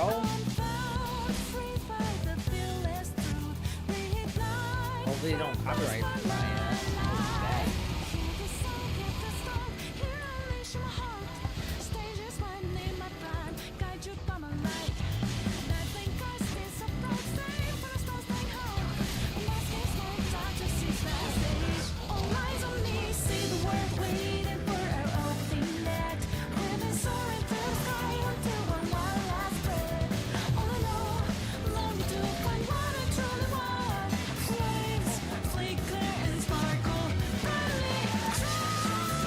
Damn.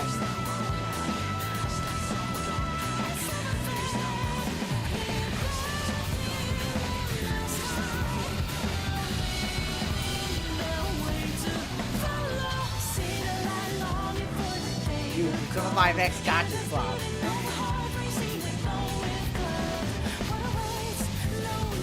Alright guys, surely we come to the West in the next couple months, right? Also, Bugsnax, what was your thoughts on that Nintendo Direct?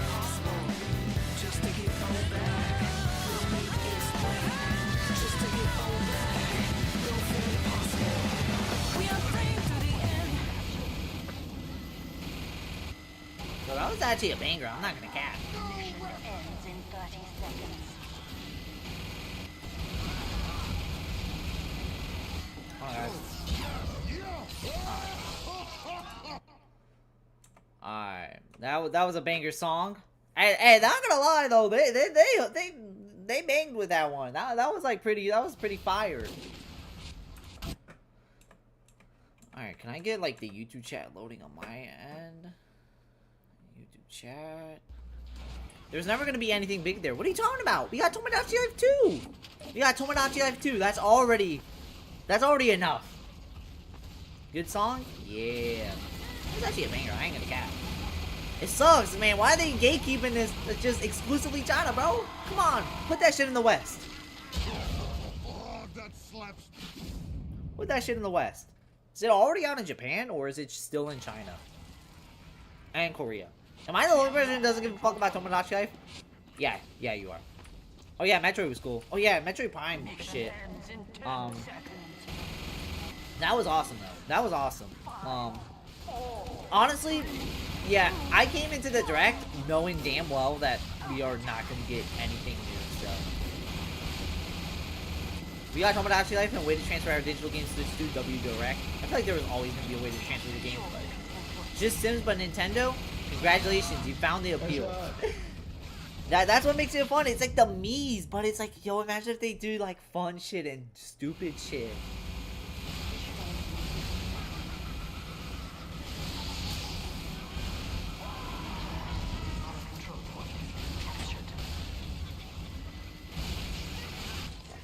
Sims has sick ass. Why not play Sims? Sims has some sick ass mods too. I mean, we can, but you know most Nintendo fans don't play The Sims.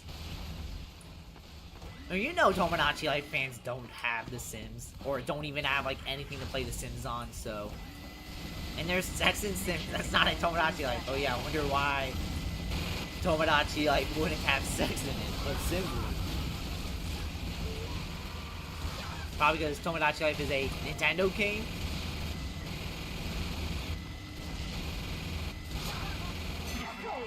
Damn, bro. They auto-bounced me and I got put on the losing team. That's crazy. That Pokemon game looks fire. I will admit, bro. Pokemon Legends EA looks like an early PS3 game. And honestly, that's a W compared to Scarlet and Violet. Oh yeah, Bugsnax. Yesterday on stream, I played, not yesterday on stream, but a couple days ago on stream, I actually bought Shining Pearl for $20 at Target. I'm not joking. For 20 bucks at Target, bro. And I streamed it the other day. So, I'm not gonna lie, Shining Pearl was actually not that bad.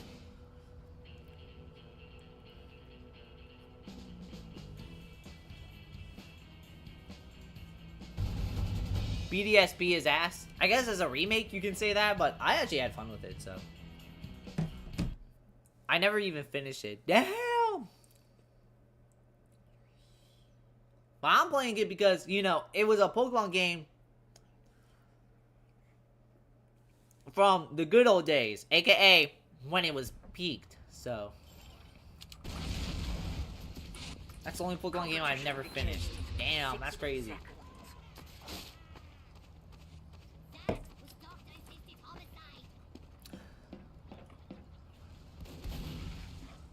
Oh, yo, Bugsnax. Okay, actually, there are heavy rumors about Persona 4 Remake possibly being announced. What's your opinion on that?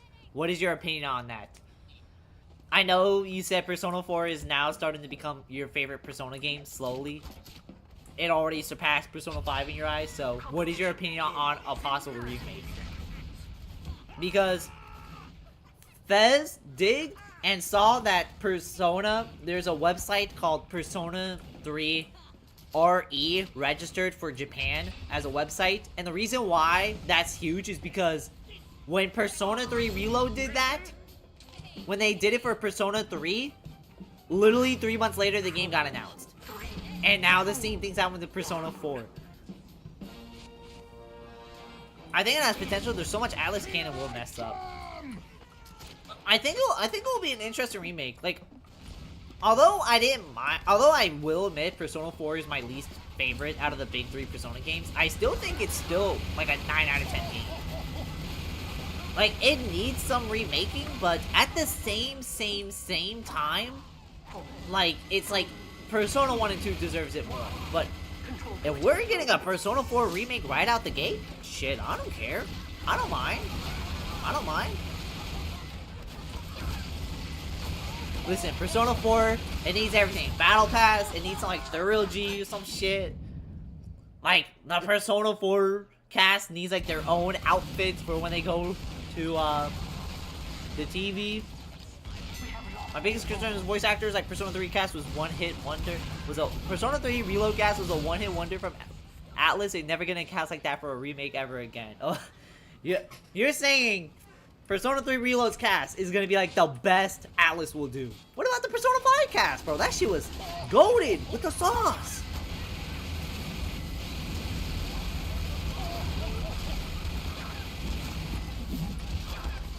Persona 4 actors literally killed it. I'm not gonna lie. Persona 4 actors, that was some good ass voice acting. Man, I wish the game was actually decent. It's gonna be hard and next to impossible to place it. Persona 3 was easy because the voice acting just felt like it felt like very like stiff. Like, I feel like there were some lines where it's just delivered awkwardly. Like, it kind of felt like some of the lines were just felt like they were just like recording it just to get it done. So for Persona 4, they legitimately tried, and because of that, it's like, yeah, it's gonna be hard. But for Persona 3, it's like, I don't think anybody even minded that they changed it up. Can't fathom a world where Yu isn't voiced by Yuri.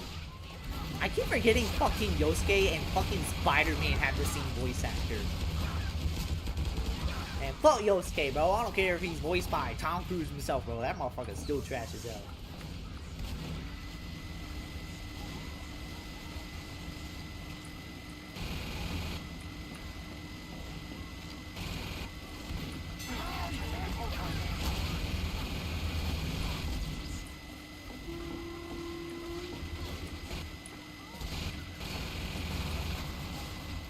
Yeah, Yuri voiced Yosuke and Spider-Man. That's insane.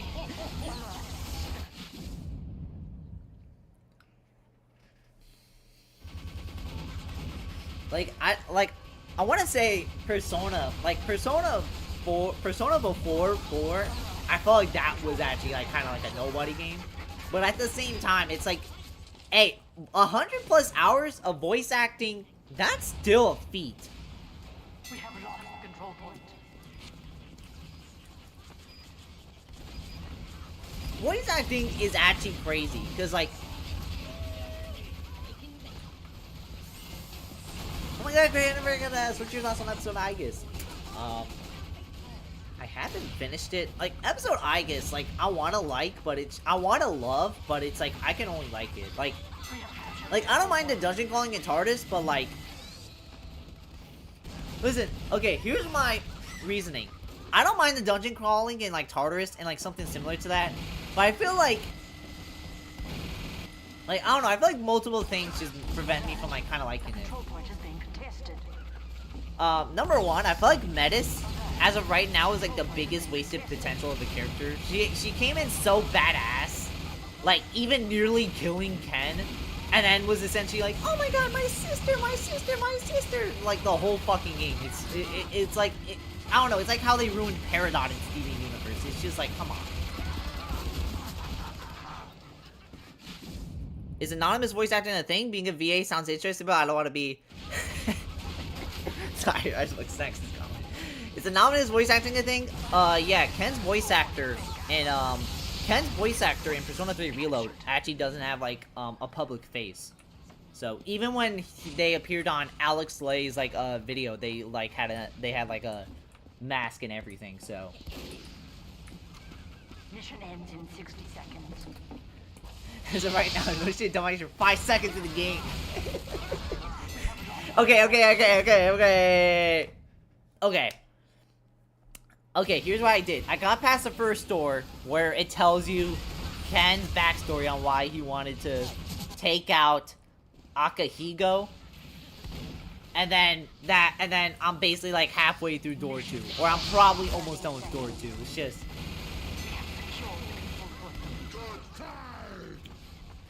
But also, the one thing that's kind of preventing me from playing episode I guess, I feel like it's in my opinion, it's not as fun as like Persona 3 Reload in general, just because, I don't know, I feel like Persona, it's like, the dungeon crawling can be good, but in order for it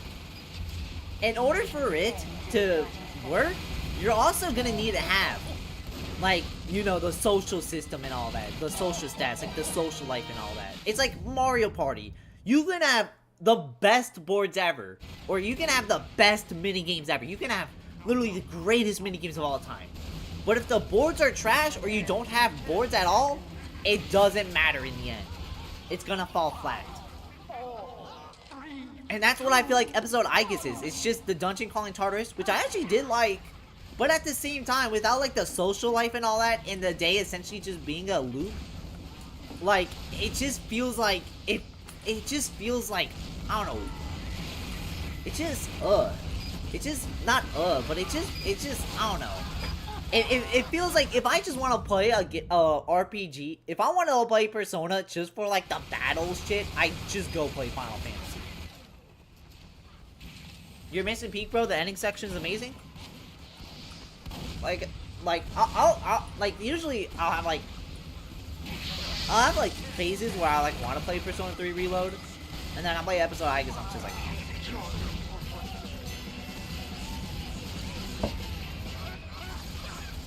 You know how call me. I love my sister. Society. Cool. Menace. I love my sister. Society. Fucking die! Die! Die! Die! Okay, the difference is, you did not make that his entire fucking personality. Midas did. 4, 3, 2, 1. Not just dungeon crawling, you're forgetting the story? Oh yeah, the story's like Midas like came in to like recruit like Igus, and then like they have to like defeat some time loop thing, something like that. Along the way, you also get like reasonings for like why like the characters ended up like that. For example, why why Ken wanted to kill Akahigo and all that. Play the fucking game, you understand why. Okay, damn! But yeah. What else? Also I got Metaphor for Christmas, so I haven't played it. I want to play Metaphor because it's essentially Persona. It's literally, we're not getting Persona 6 to like 2031, bro. So Metaphor is essentially Persona 6. But here's actually my main question though, is like if the Persona 4 remake is actually a thing, my main question is how far in development are they? Are they like, because when they announced Persona 3 Reload, that shit was like almost done. Or that shit was like kind of almost done.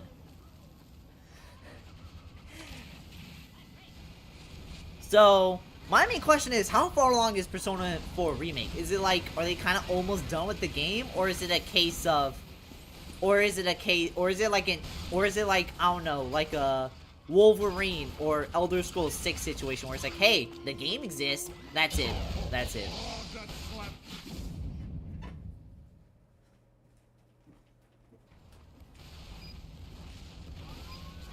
Probably farther, building Persona 4 Reload off of Persona 3 Reload, because that's what they did with the OG versions. Yeah, probably. Like, even looking back, I'm not gonna lie, even looking back, the fact that they made Persona 4 only 2 years after Persona 3 came out is actually fucking insane. I know it's like, it's the mid-2000s, game development was easier than now, but at the same time, the fact they made a brand new, different game than the last game in almost 2 fucking years is actually crazy. But you can also tell because if you go to like because Persona 4 Golden has like the same sound effects and like same like card system as Persona 3, so, and like kind of like the same like I wouldn't say like menu type whenever it's like a victory screen, so. But other than that, like the story, the fact they were able to do all that in 2 years is crazy. But honestly, for Persona 4, how far are you in Persona 4? I'm not gonna lie, I still have... The last time you came in here, I was at the Dungeon Quest thing. I have not played Persona 4 in that time. The reason why? Lack of motivation, and I have a job. And because I have a job, I'm not just streaming whenever I want anymore, so I'm just prioritizing the games that people want to see on the channel, and Persona is like, it has its fan base, but more people are gonna pull up to Mario Party than Persona, so.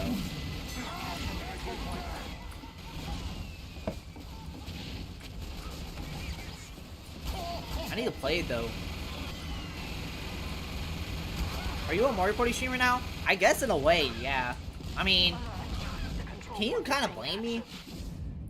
Splatoon, dead as hell. Splatoon, I don't mind, but it seems like most of my Splatoon mutuals I know just kind of like switch to Mario Party in a way. Even though I know Jacojin kind of like has kind of like half, like it's either like for him it's like 40% Splatoon, 40% Mario Party, and then the other 20% whatever. I know Jacojin's been streaming a lot more Marvel Rivals though. I haven't been able to pull up to any of them since my job, so. Or it's either I have a job or I'm just sleeping, so. Better than Splatoon, that's all. Who's right? Mario Party's better than Splatoon. I mean, it's the bare fucking minimum, but Marvel Rivals? Yeah, Jacojin's been playing a lot of Marvel Rivals. I have never installed Marvel Rivals. Why should I when I have TF2? I don't know, I don't know why. Marvel Rivals. I thought it was honestly, after hearing the idea of the game, I thought it was going to be like Concord and all the other team shooters where it just dies at launch, but surprisingly, Marvel Rivals is like one of the biggest games in the world, so they must be doing something right.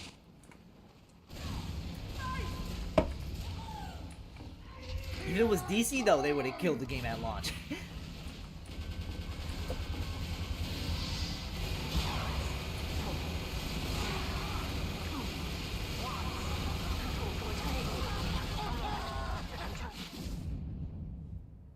But yeah, I'm not into Marvel, but the shark is cute. I don't like the shark. I'm not gonna lie. It's literally just marketable plushie. It's just there to have the marketable animal.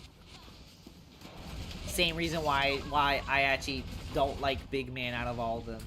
I don't mind Big Man, but like it's very clear he's used to be the marketable animal, so like I just naturally like him less.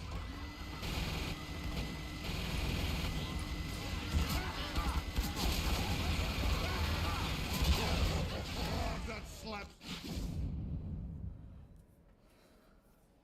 You fucking love Marvel Rivals? Hell yeah. Is it better than Overwatch 2? Actually, the answer should be fucking yes.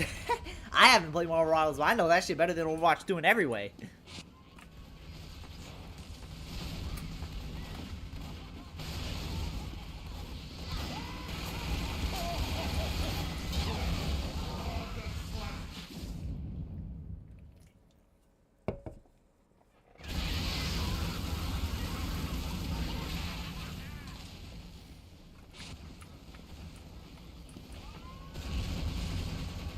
Nah, I don't really see it as Overwatch versus Rivals. I see it as Overwatch and Rivals.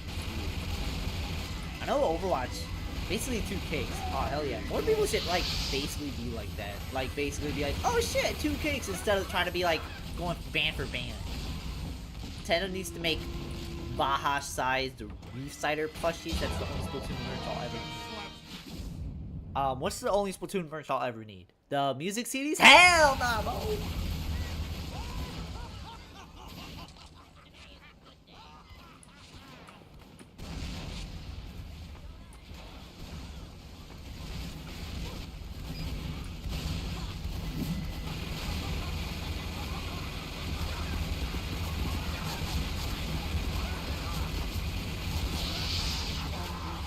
For me, it's like I'm just chilling with TF2 because TF2 is basically, yeah.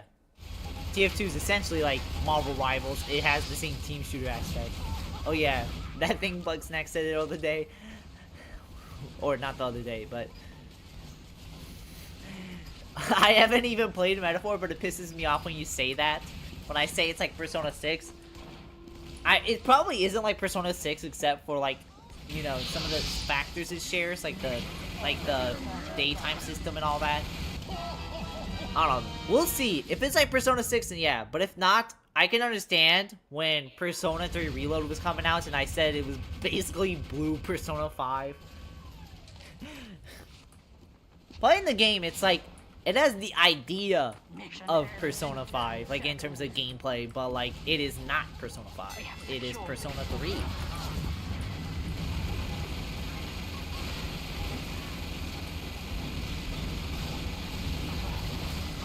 Like, I don't know, but yeah, Bugsnax, you're right. It's like Persona 3 Reload. That legitimately has probably the best cast and Persona.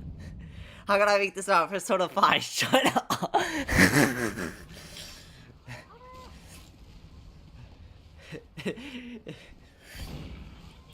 75% of my streams are basically just, how can I make this about Persona 5? Or, how can I make this about Smash Bros?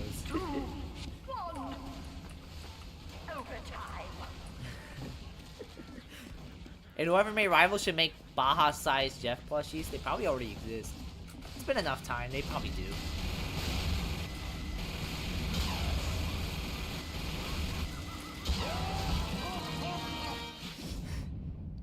But Persona 3 Reload, that legitimately has some of the best voice cast. Like, in Persona history. Like, it is the most perfectly fitted cast since Persona 5 and Diary of a Wimpy Kid.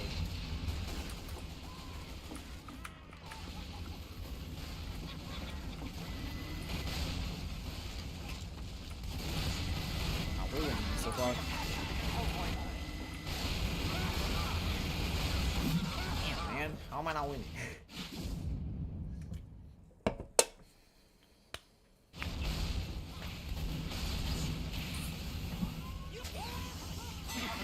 Oh, damn, what the?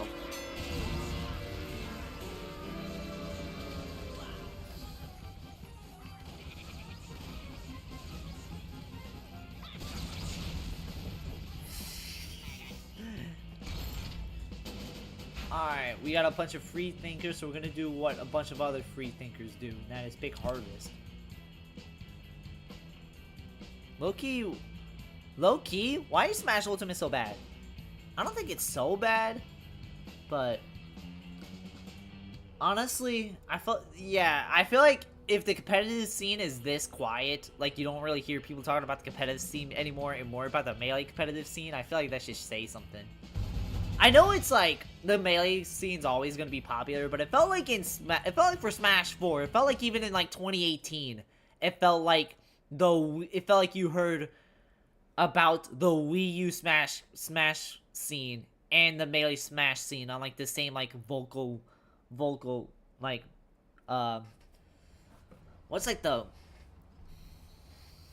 Prepare to compete in 60 seconds. crazy to say that because melee community is on fire right now. That's basically what I'm saying. I'm basically saying if Smash Ultimate is being like quiet while like melee's popping off, I feel like that should say something. Quality of the game, you can say that, but I feel like quality of like the competitive scene, I feel like that should say something. Like why did Smash Ultimate just have by on fire meant like in a bad way. Oh shit, what happened? Is it 2020 all over again? Did some scandals happen with like some tournaments? Like the unpaid royalties or something? I don't know. Oh, that slap.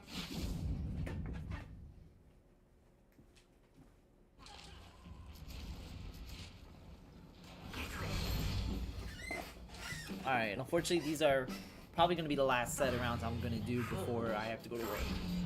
I would stream longer if I could, but I can't. But yeah. Welcome more rocks to the stream. Let's just stop by. But yeah, Bugs next. What happened to the melee community, I guess? But yeah, if it's like fucking dreadful right now, then it's like, damn, what happened? I'm not like caught up on all that. 2, 1. Control point enabled. Move. Alert. The control point is being captured.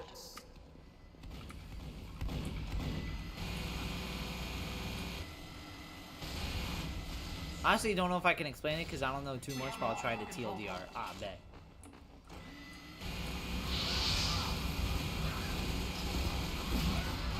What the fuck? I just went after that dude and all of them jumped me.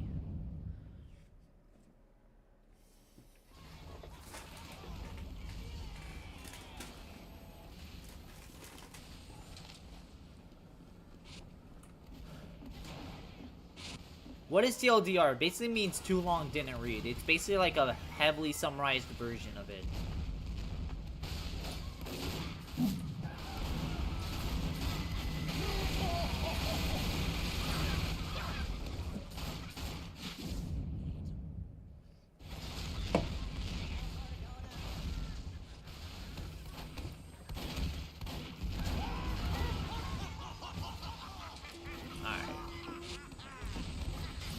Someone was unfairly banned who is... Alright, there we go. Basically, oh my god, how many people are in my ops, bro? How many people in my house, bro? Basically, someone was unfairly banned who was very passionate about melee. They were basically driven to suicide because of this ban and how the community treats them. Oh, shit. Instead of mourning, the community decided to point fingers and blame each other for stuff. Oh, that fucking sucks. Damn, RP that dude, man. I don't know who he was, but shit. Suicide's never the answer. Fuck.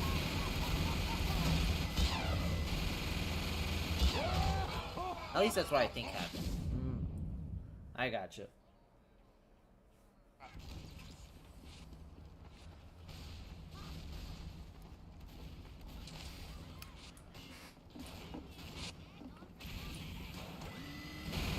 Damn, that's like kind of depressing. I don't know how to like transition from that.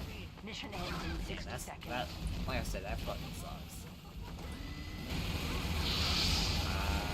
What am I doing? Good time. Alright. Oh, that slap. Transition. What are your thoughts on Persona 5X so far? Like I said, I'm waiting for it to come to the West, but it's interesting to see what they're doing. Like, they got some good ideas. The Persona 3 Reload is cool. It's cool. Transition, mine. Oh yeah, that did happen. But yeah, Persona 5X. I can't wait till it gets to the West. When it gets to the West, that's gonna be I don't know if I'll spend all my money on it, but I'm gonna spend a good chunk on it. Once it comes out, I'm gonna stream it. I'm hoping it comes out on PlayStation because I feel like Persona was a PlayStation exclusive for a long time, so I feel like it just naturally feels right.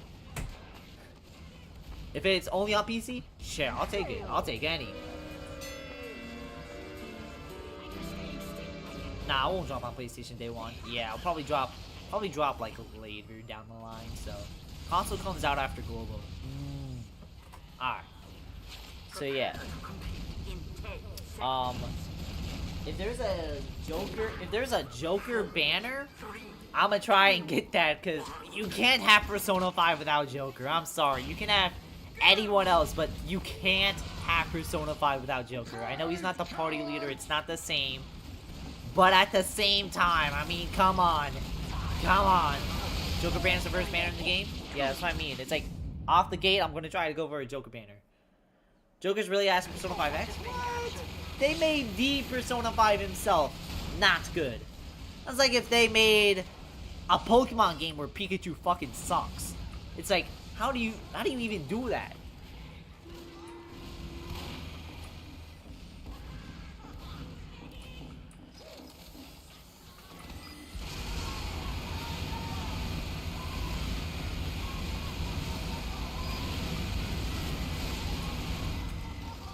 Pikachu does suck in every Pokemon game. Damn. No, why do they have the main dude if they're gonna make him trash, bro?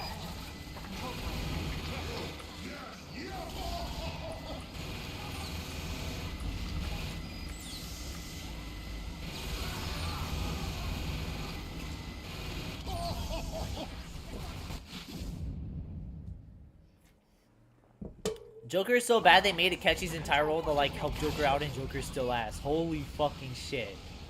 Really? Holy fuck. That's crazy. Joker's so bad, he literally needs Akechi to even be halfway decent, and that's not even good enough. Holy fuck.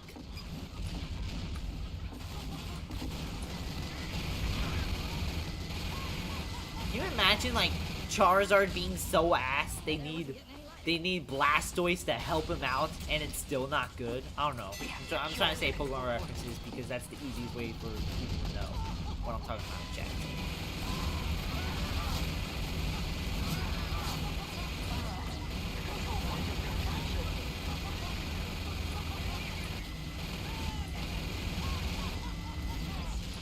Three kills.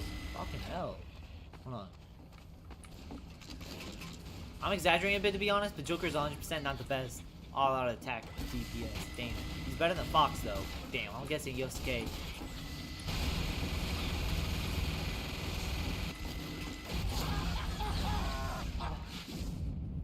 Damn, Yusuke, bro. Or Yosuke. I don't know. They just had to give him almost the same name and had like kind of similar pronunciation between Persona 4 and Persona 5. But if you have a Yusuke team, then you literally cannot die. Why? What happens if I die? If I die, is it like you gotta restart the entire palace all over again from like step 1?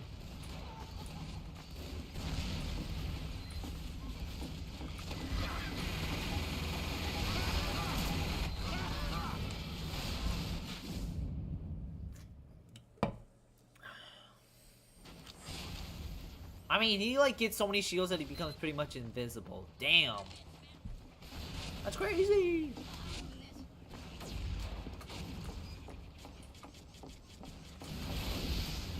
Yeah, I'm excited for Persona 5X. I don't know if it'll be Game of the Year. I don't know if it will be Game of the Year because GTA 5 is coming out this year. But I don't know. Like 2025 right now, it seems like a little bit of a drier year than usual because everyone knows GTA 6 is coming out, so it's like I think everybody's like scared. And they have every right to be.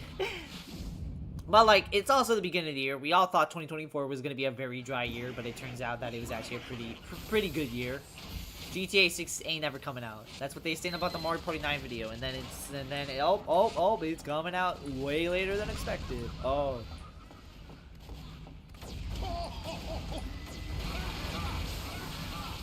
But still though, it's like,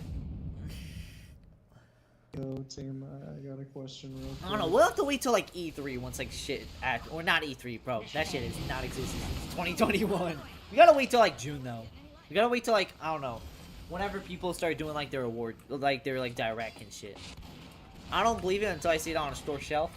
E3? Yeah, you can tell. Yeah, you can tell like, I'm still so used to the fucking pattern. Like E3 was literally the norm for a while, for like the longest time. Literally in 2019, if you told anyone in 2019 E3 would literally be no more by 2022, they think you're like seeing some crazy shit. They gonna think that you want fentanyl or some shit. And then it actually did fucking happen. Same for Metroid Prime 4. What is that second voice? I guess somebody in that VC and Team Fortress 2, so. But yeah, it's like, I said E3, but like, you know, basically everyone announces their games in June. It's just pretty much just instinct. So we'll wait till like June to see what like gaming in 2025 has in store. Or it's probably just gonna, or probably 2025 will be known as like the GTA 5 year. I feel like 2025 is kind of like a perfect example, or I feel like 2025 is like an example of like the 2023 aftermath of like where everyone had like their best games come out in 2023, and now it's like since game development takes a minute, it's like they're all just now developing to whatever that next game is. There's also the Switch 2 Direct. Yes, whatever they'll announce on the Switch 2 Direct will probably be in contender for Game of the Year. Unless Nintendo has like a very fucking weak launch lineup like the Wii U.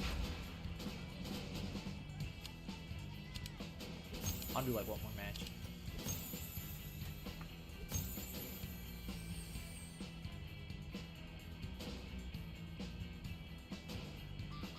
Nintendo was never winning Game of the Year. Pack it up, Nintendo fanboy. What was Breath of the Wild then? How did Metroid Dread get nominated for Game of the Year 2021? How did Mario Wonder and Tears of the Kingdom got nominated for 2023?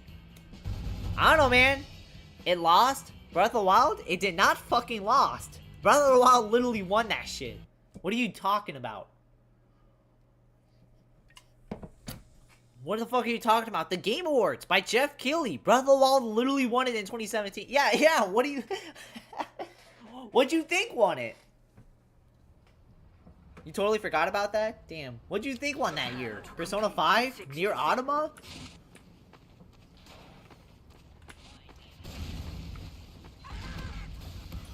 ...2017 was kind of a crazy year in gaming, not gonna lie. Yeah, Team Scramble before I could finish setting up. Oh, not request coach.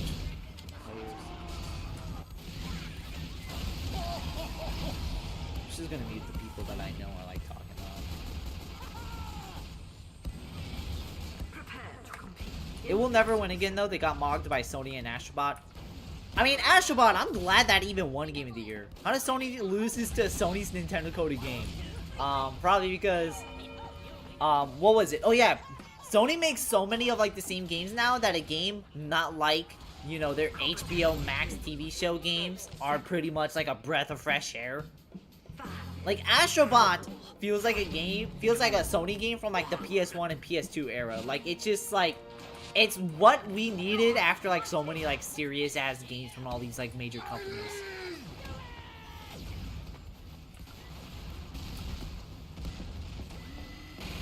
It's so crazy because after Astrobot came out, people were like finally like, man, PS5 finally got games. And now the PS5 ain't gonna have another game until, well, when GTA 6 comes out. One. Control point enabled. I don't know. Alert. The control point is being captured. Maybe when Persona, maybe if they somehow do something dumb, like make Persona 6 a PS6 exclusive, then like, I don't know. I saw like a rumor in like 2020 saying Persona 6 was gonna be a PS5 exclusive. And it was like, I could believe that because Atlas were kind of dumb with like ports until like 2022. There's not one world where Persona 6 becomes a PS5 exclusive.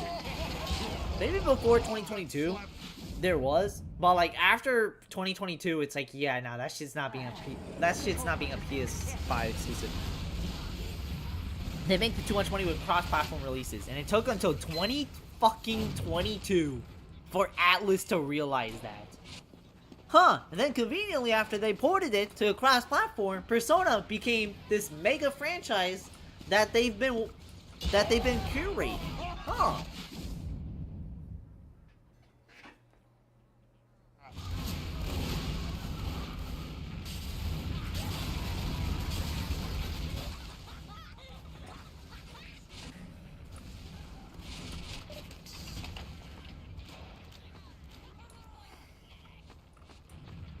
But yeah, shit's crazy because Persona 6 Persona 6, that shit's gonna be crazy. Will it come out though? That's a great question. Will it come out this decade? Honestly, with the development of Persona 4 remake, probably not. Honestly, it's probably coming out 2031. That's the only bad part about the Persona 4 remake to me, is that it is 100% it is 100% delaying Persona 6. But Persona 4 remake, like what you said, Bugsnax, assuming that it's building off of Persona 3 Reload, it's gonna come way sooner than we expected. Like, I saw that like around 6 to 8 months ago, I saw the Persona 4 singer was already back in the studio and was like partying Persona 4 like gifts and all that on Instagram. So that was like the first sign, and then the second sign was like that website registration. So now we gotta hope by June to see if we're right. Surely it won't be like the Persona Fortnite leak where it just straight up just didn't fucking happen. It's so crazy in that time soon we still have never gotten Persona Fortnite. Honestly, I genuinely don't think it's gonna happen. I want it to happen, but what are the fucking chances?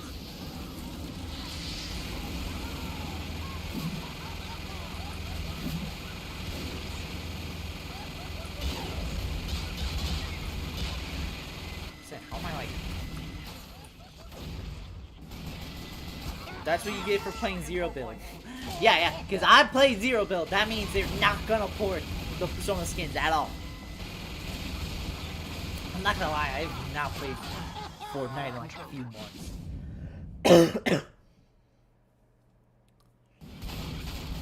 I almost thought you said Persona Fortnite League for a second. It's so over for me. Oh my god. Welcome, Agent Fox. Back to the stream.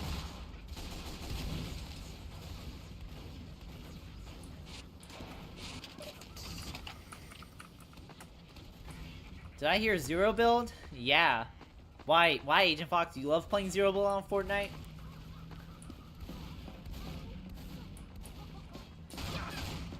I don't know, I'm just walking around just to walk around. I don't know why I'm like not killing it right now. I mean, Zero Build is so dog shit, bro. Yo. Zero Build is so good to me because I'm not as good. So like, I'm not gonna get like boxed by some dude who only spends like 20 hours in the game but already built in like it's like the Mona Lisa bro.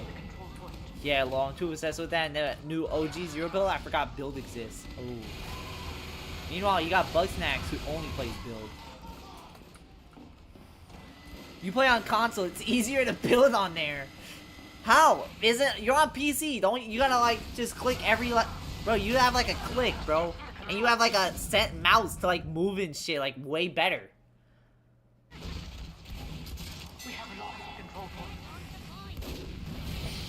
OG Zero Build is getting removed. Damn, I didn't even know that. Mission ends in 60 Dude, but editing is a PC thing. Nah, on console, the controller keybinds make it easier.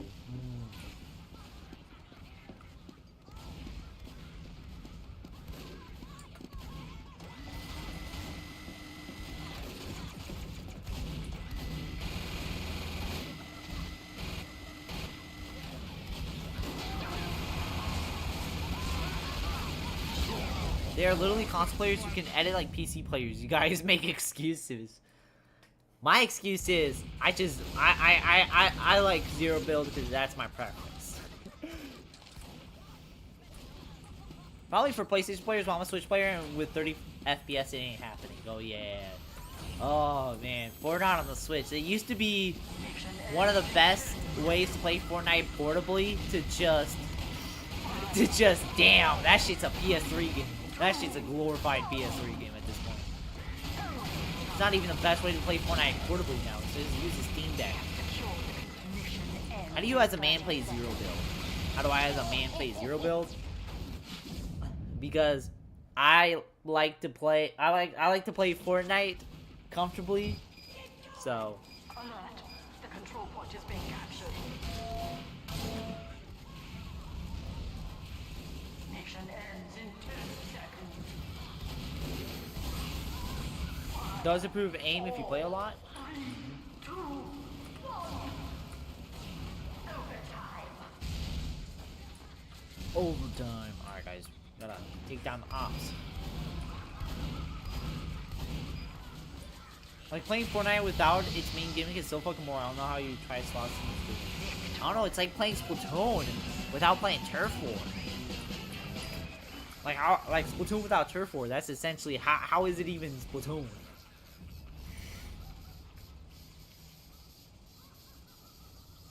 Competition begins in 10 seconds. 5, Alright. It's just PUBG but cartoon. 2, 1.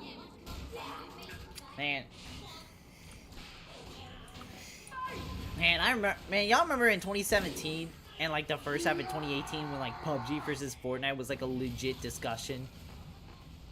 5, 4, 3. Like that shit was crazy. Oh, I thought that was like the other teams. Most of build players just hide, forcing them to do a build fight, while zero build players do most long range battles that improve their aim. Yeah, you was right.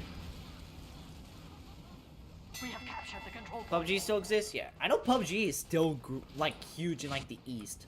Like I know it's huge in like Asia and all that. But for like Alert. Our control point is being captured. PUBG's old news Eggman Tetris 99's where it's at.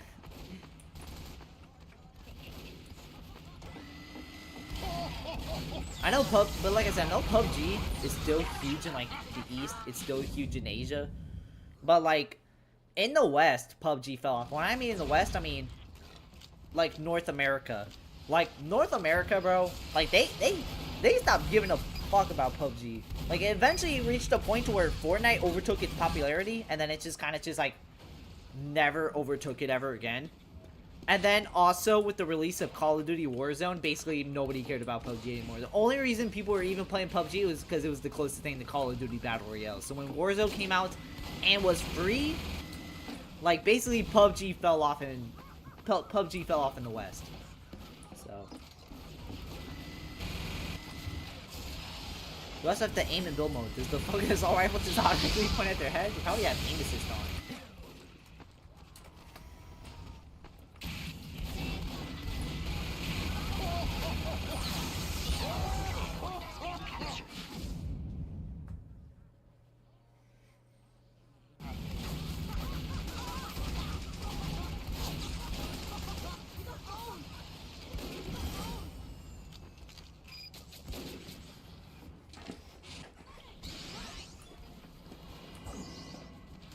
No, build also fucking sucks. That's why we can have RPGs.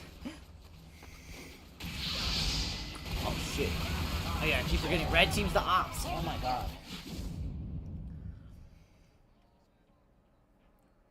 No, build also fucking sucks because that's why we can have RPGs. Because they would be too OP in zero build. They can't be in build mode either.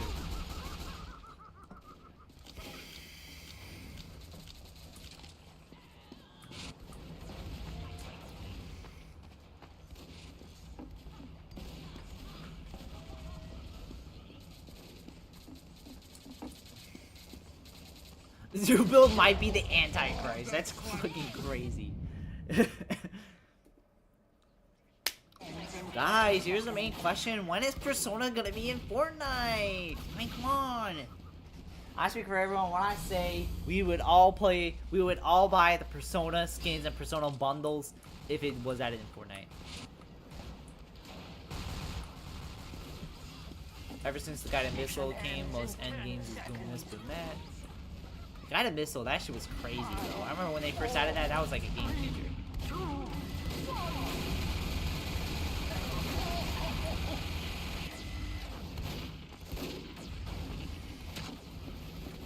Victory.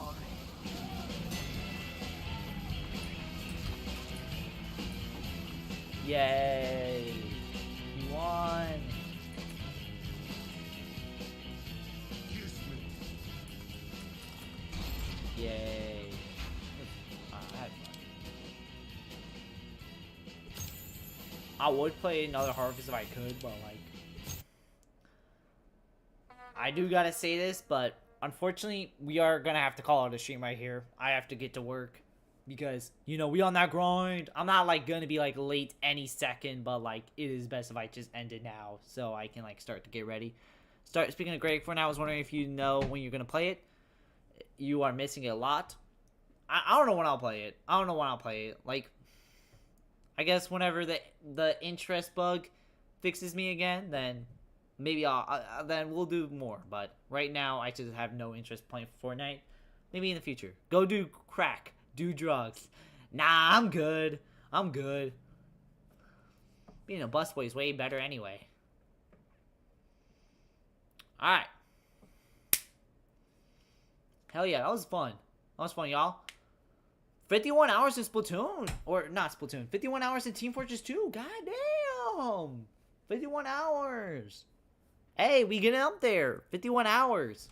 Wait, how many hours do I have in Persona 4? Persona 5. Yeah.